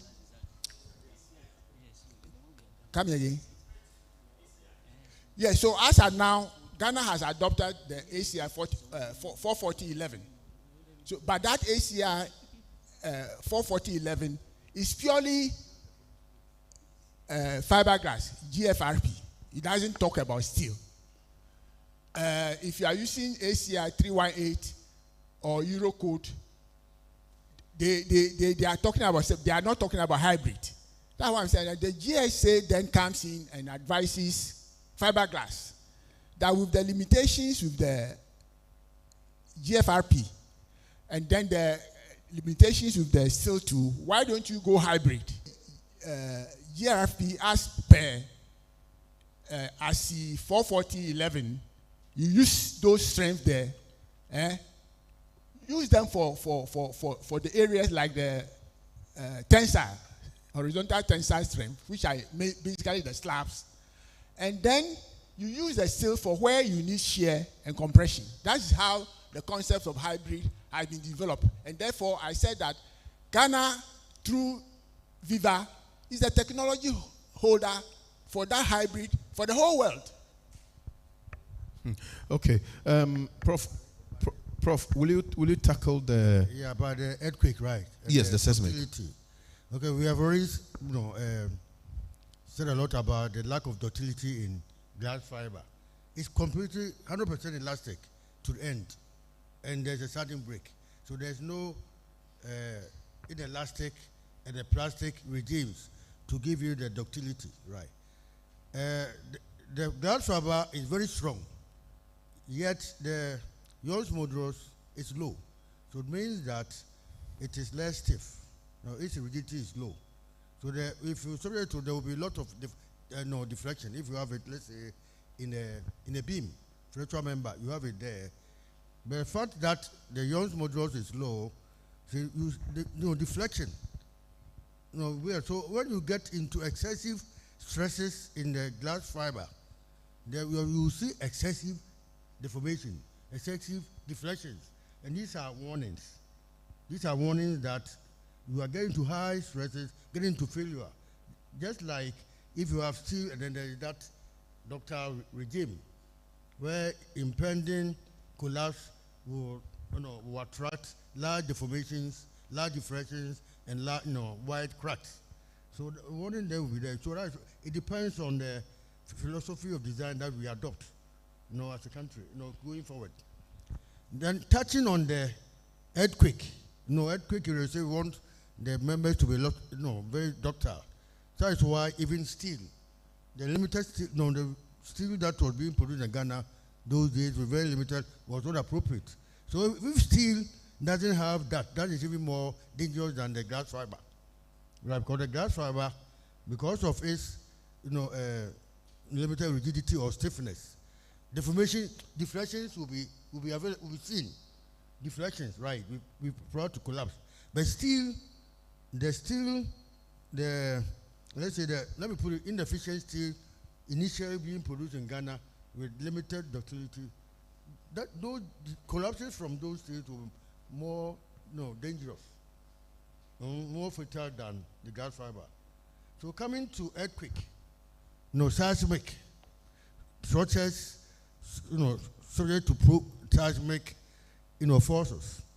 We have already said that glass fiber is weak in compression and shear. Very strong in tension. Seismic areas, we have stress reversals. Yeah. Compression, tension, compression. When we have earthquakes, the stresses are tension, compression. So it is advisable, as at now, to have structures that reinforce, that will be subject to earthquake forces designed using GFRP. Are you getting my point? Because the GFRP is weak in compression. So if you have stress reversals, that is, at one point it is in tension, another point compression, which seismic stresses lead to, there will be a problem. That is why in the code, the standard say that earthquake areas you can't use the GFRP because of the stress reversals. Changing from tension to compression. If it's in tension, no problem. When it comes to compression, to a problem. If you have a beam here, let's say a beam, and it's subject to earthquake, the tension side of your beam, at one moment, on the earthquake load, at one moment will be tension. Next time to be in compression. And the glass fiber is in the tension side. Now, instead of bending like this, the earthquake has bent it like this. So the glass fiber has changed from tension to compression, and that's a problem. I don't know whether that answers your question. Okay. Does it answer the question? Okay, that's fine. The other question, who asked that question? What was your question? It was the same? Oh, okay. Are there any more questions? Yeah. Someone asked about the fire resistance. Well, the fire resistance, let me answer. I think if you look at published literature, it says that glass fiber has good resistance to fire. That is high temperature. If you look at published literature, it has that. But we have decided as a research group to do that. So one of our research, we are starting that. I think even in Nairobi, we are doing that right. Fire. So we, the member, the test piece will be subject to fire. So we are going to look at different temperature levels and see the limiting. Right. But in public literature, glass fiber has high resistance. But you still want to verify that fact, want to ascertain it. Okay. At least glass fiber in Ghana too is resistant. We want to confirm that. Okay, that's fine. Let's celebrate Prof. Are there more questions? There is a lady. I think that. Good. There's a lady at the back. Yes, what's your name?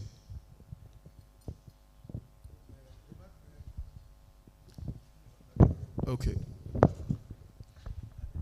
Is there a microphone? Okay. Hello, I'm Eshakian Lee, a third-year civil engineering student in this institution. Is it possible to introduce the concept of using fiberglass in academia, particularly undergrad in Ghana? If yes, why has it not yet been introduced? Thank you. So you want it as a course? Yes. Prof, yeah. Okay. As a course, we're talking about it as a subject, isn't it? Right. I can't remember the idea of researching into glass from the first time I got to know it in Ghana was I was teaching at the MSc level. We were discussing materials. Discussing different materials, consumer materials, and I mentioned this glass fiber. Yeah. Right. And then two students, I think, working with Ankara. Ankara said, we have started using it. We are using it. I said, if we are using it in Ghana, then we are going to research into it.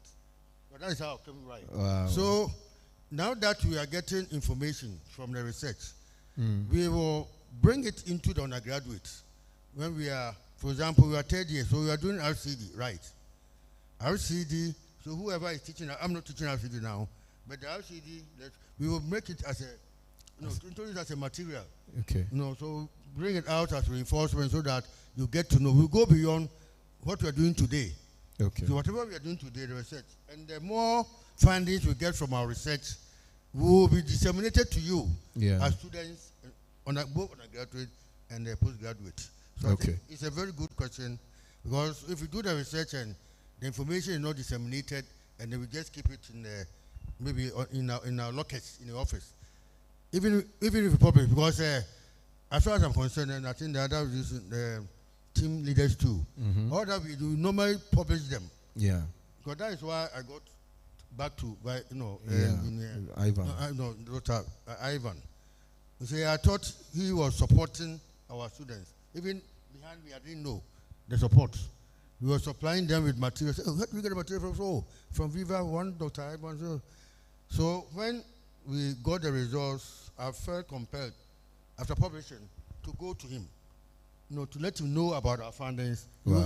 The first time he said, "Oh, let us go together Institute of Engineers." No. You should get the information first. Yes. Before we go together Institute of Engineers. Yes. So that's how we did it. And then now there is opportunity to go together Institute of Engineers to disseminate, to discuss all the findings. So certainly the findings will be incorporated into the curriculum for you to know. So that by the time you finish, I think Dr. Ivan, he is giving a promise that if you incorporate in your design, you get the design fee, you pay. Did you hear him say that? A round of applause for Prof. Yes. So I think, Ivan, going forward, we need to think of getting a center so we can have a Viva Center for Reinforcement Studies in KNUST. I think it would be good. I thought that you would give me a round of applause for that. I wanted to add a little.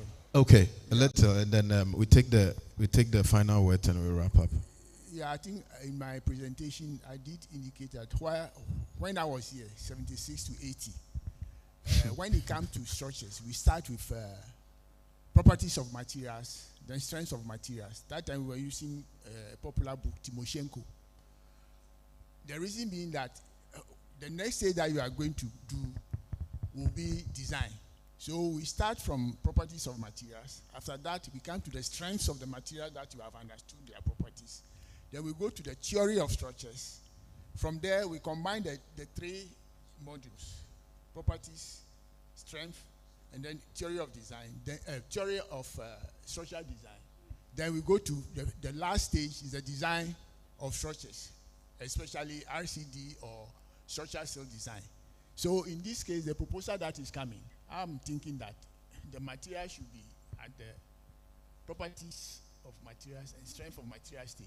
So that when you come to the RCD, you already know about the material. That's the suggestion I want to make to Prof. All right. Okay, let me make one marker. My observation is that they do the properties and it's very early, maybe first year and so on. It may be too early. Right, so, but the RCD stage, the third year, even if they have done it as in strength of materials and so on, when it comes to RCD, maybe it should be repeated. All the information so that it will be fresh in their minds. Yes. Because at this stage that they are doing the design, so they should be made, they should know all the hybrid, the behavior, the mechanism of the glass fiber. So we will stress it at the reinforced concrete design stage. Okay, yes. That's fine. Can we have your final words, Mohammed? And then can we have your final words?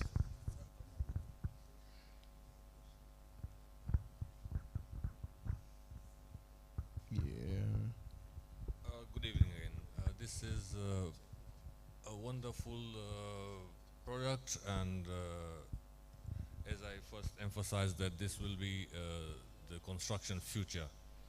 We are looking at Gate Bridge being built in Mombasa, which will be an iconic front, and hopefully once we are ready, this product will be used in the construction.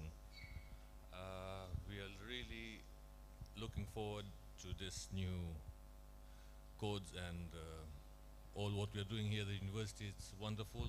It's my first time in Ghana. And what I see here is unbelievable. I'm really impressed by all the setup and the way you guys have taken up the new product. Thank you very much. Thank you. Engineer Seth, your final words? Yeah, okay. Since Ghana is the first country in the whole world using the hybrid approach, I want to recommend to the KNUST Civil Engineering Department through Professor Kankam that we should, and then with the collaboration of Viva, we should develop a code for the hybrid approach. Thank you. Thank you. Prof, before you give your final word, someone was asking a question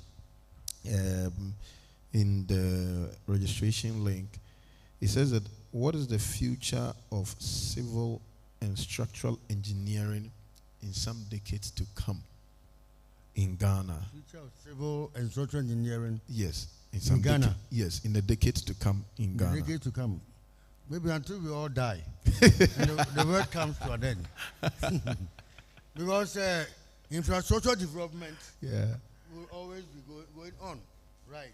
Even those that have been designed, constructed, time will come when we will demolish them, rebuild them. So as long as we live, eat and drink, civil and structural will also be there until the world comes to an end. But I don't know when the world comes to an end. Maybe Reverend will tell us when the world comes to an end. But as long as we know, we will. Because somebody said that, you see, God is a civil engineer. Yeah, he is. You know that. Mm-hmm. You know, when he started, let there be this, yes, let there be that, let there be that. He was constructing. Civil engineer, we was doing civil engineering, designing. Yeah. Designing, but the construction was automatic, right? But the design was God. Oh, let it be this, let it be this building. Let the earth, let the rivers move, sea, oceans move, and earth. So he was designing the land, right? So he was civil, geomatic engineering used to be civil engineering. So demarcating and so on. Initially, when he ordered the ocean to go back, and then the sky to be detached from this thing, that the geomatic people would do, demarcation. So God at that time, geomatic engineer, but geomatic engineer used to be part of civil engineering. Yeah. So it will remain forever. That's fine. Thank you. All right, thank you very much. I will urge that we do more of the design with regards to the fiberglass. After all, it's RCD that we are designing. Its grade is already known. Its diameter is known. Just take the risk, apply the course, and it will work for you. Okay. Ivan? Let me add this. I don't know whether it's a question or I've had friends that have done MSc structural engineering. In fact, they complain to me that it's purely theoretical. So, purely theory. Yeah, so they would have even preferred doing it outside. So I don't know what we can do. Yes, MSc structural engineering. So yes, it's a question. Whatever we are doing, you have to do the theory first. You have to study. Because this is what people say, oh, you go there, they are just, it's book.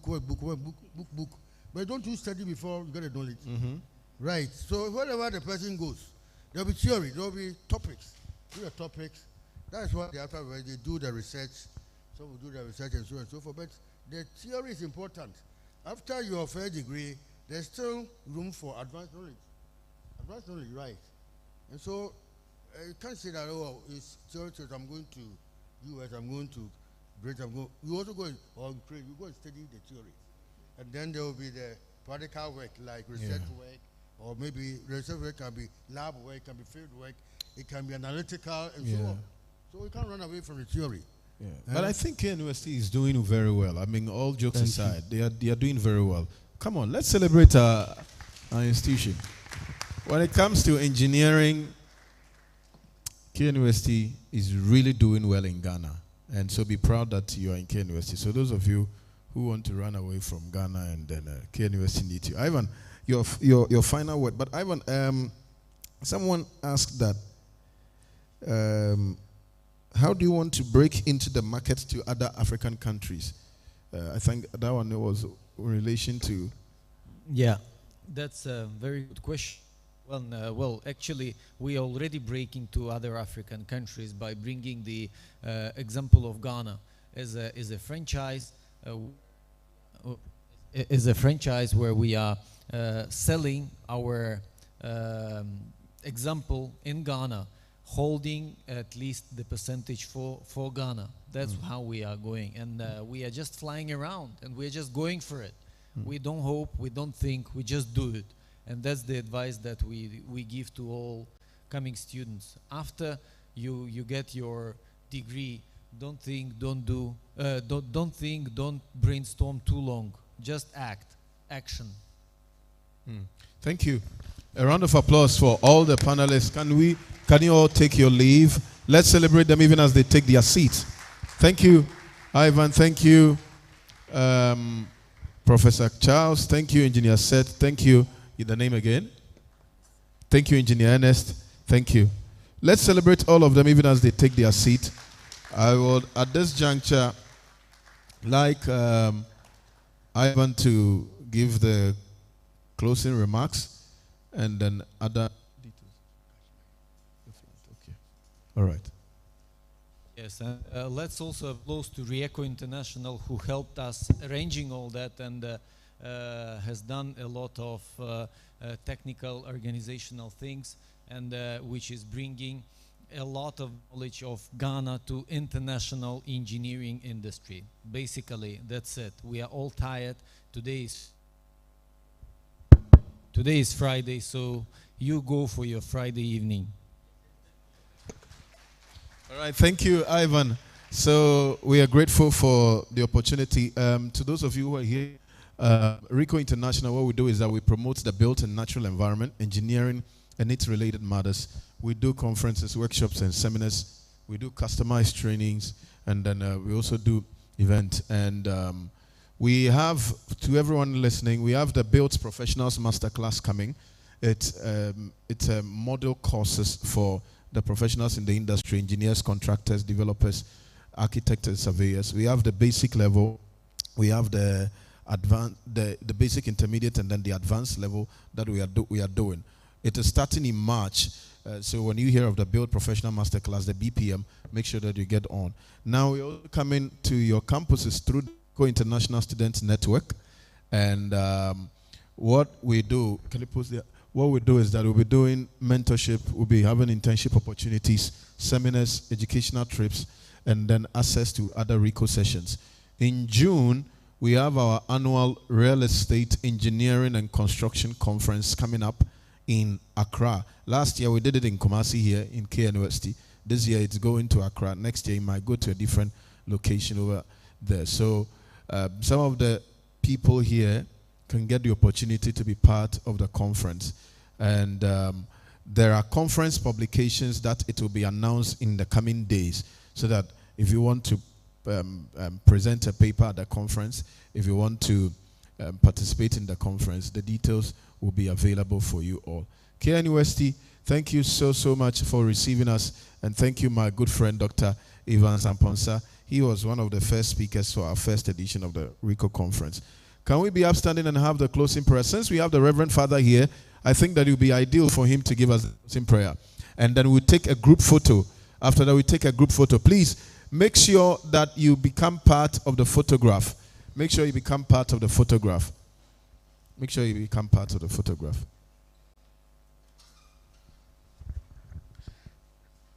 Shall we pray? We begin our prayer in the name of the Father, and of the Son, and of the Holy Spirit. Father of our Lord Jesus Christ, we are grateful to you this afternoon.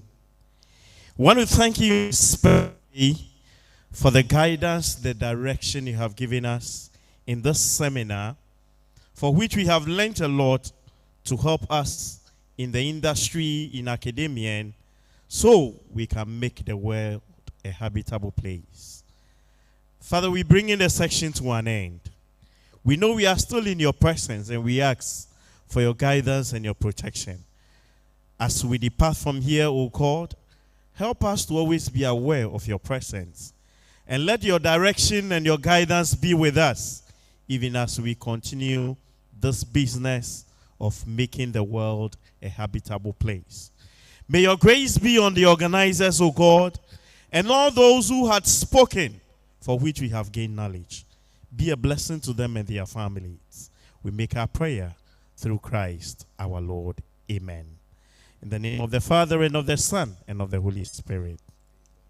Thank you, Father. Thank you so much. A round of applause to everyone. Please, can we all, with the dignitaries, can we all move up stage? The dignitaries, let's move up stage. Let's quickly take the photograph, and then we call it day. Let's take a photograph. All the dignitaries. Yes, and everyone. First, should we do it here or upstairs? I think that let's do it here. Let's take a seat. Let the dignitaries come. We take the photo, and then all of us we join in. Or we prefer we do it downstairs. Jose? No, let's do it upstairs. Please, let's come. All the dignitaries. All the dignitaries, please come. Engineer Mike, Dr. Evans, yes. All the come. All dignitaries, please. Engineer Mike, come and help her. All the dignitaries, let's. Can I get some ushers helping us with the seat arrangement quickly? And Brandon say.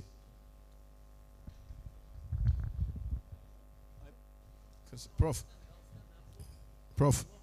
you sit down. Prof, you sit down. Hello, one of you can sit down. All the dignitaries, Ivan. One of you can sit down. Come. Please come back. I'm asking, come forward.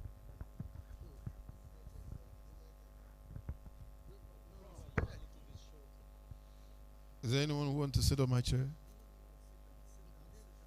Please come. The dignitaries. The dignitaries. Who is taking the pictures? The photographer.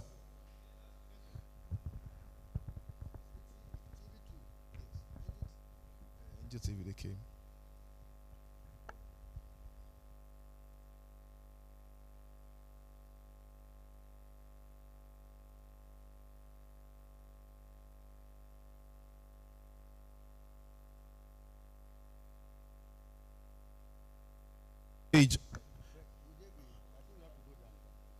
We should go down? Okay. Photographer, which one is the best position? Should we come down? Where is the photographer? We should remain upstairs. Please, all of us come up. They'll stand at the back. Photo, should the dignitaries still sit? Please bring it forward, and then let's all stand at the back. Please bring it forward.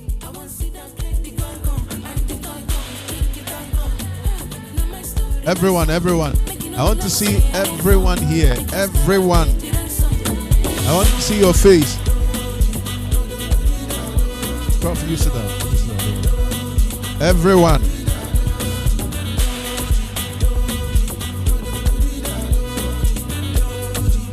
There is a missing iPhone 12, a white color. If you have seen it in your possession, please bring it. iPhone 12.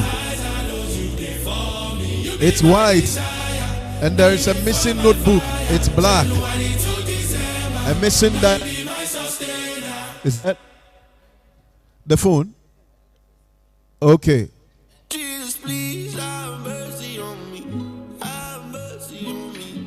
There is a missing notebook.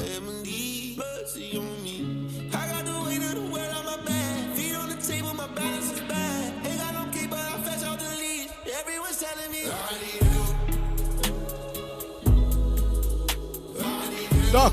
Oh. Hey, Doc. Oh, no. Hey, Doc.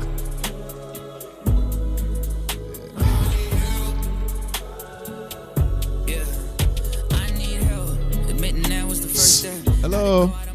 Wouldn't you be part of us? Tia. Please, if you come. Man, be part of the photography.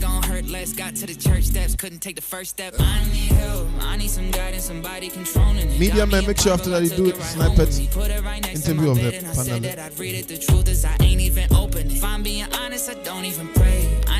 Please hurry up. Hello, lady. Aren't you coming?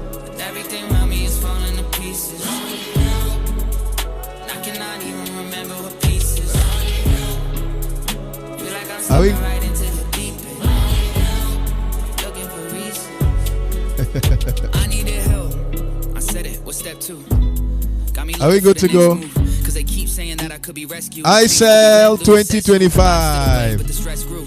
Put a lock in a chain, but it crept Here through. we go. Yeah, I got regrets too. Got a lot of things I could confess to. I put it in a letter, but I don't know who to send to. Pride talk, that's my ego. Thinking I'm my own God. Yes, I had a dethrone. Thought I had it in control till I hit a steep slope. Thought I had the tree of life, never let the seeds grow. All I needed was Thank some you. hope. Thank you. All along had it right next to my bed. Open the Thank book you. with my son and I read in the hopes that one day that he doesn't feel shame when he said. Is there any black notebook that you've seen? My name is Mr. Duncan Ebenezer, the Executive Director for RICO International. Thank you.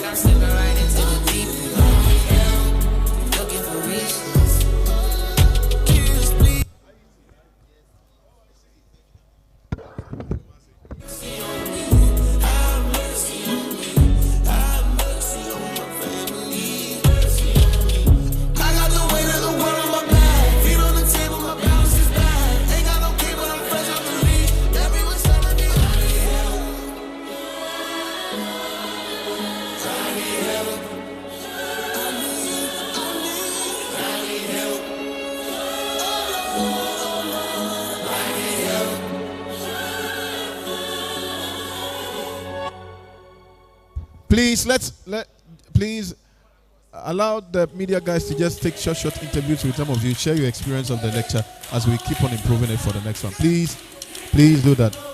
The iPhone 12 is here. The white color. Who is the owner?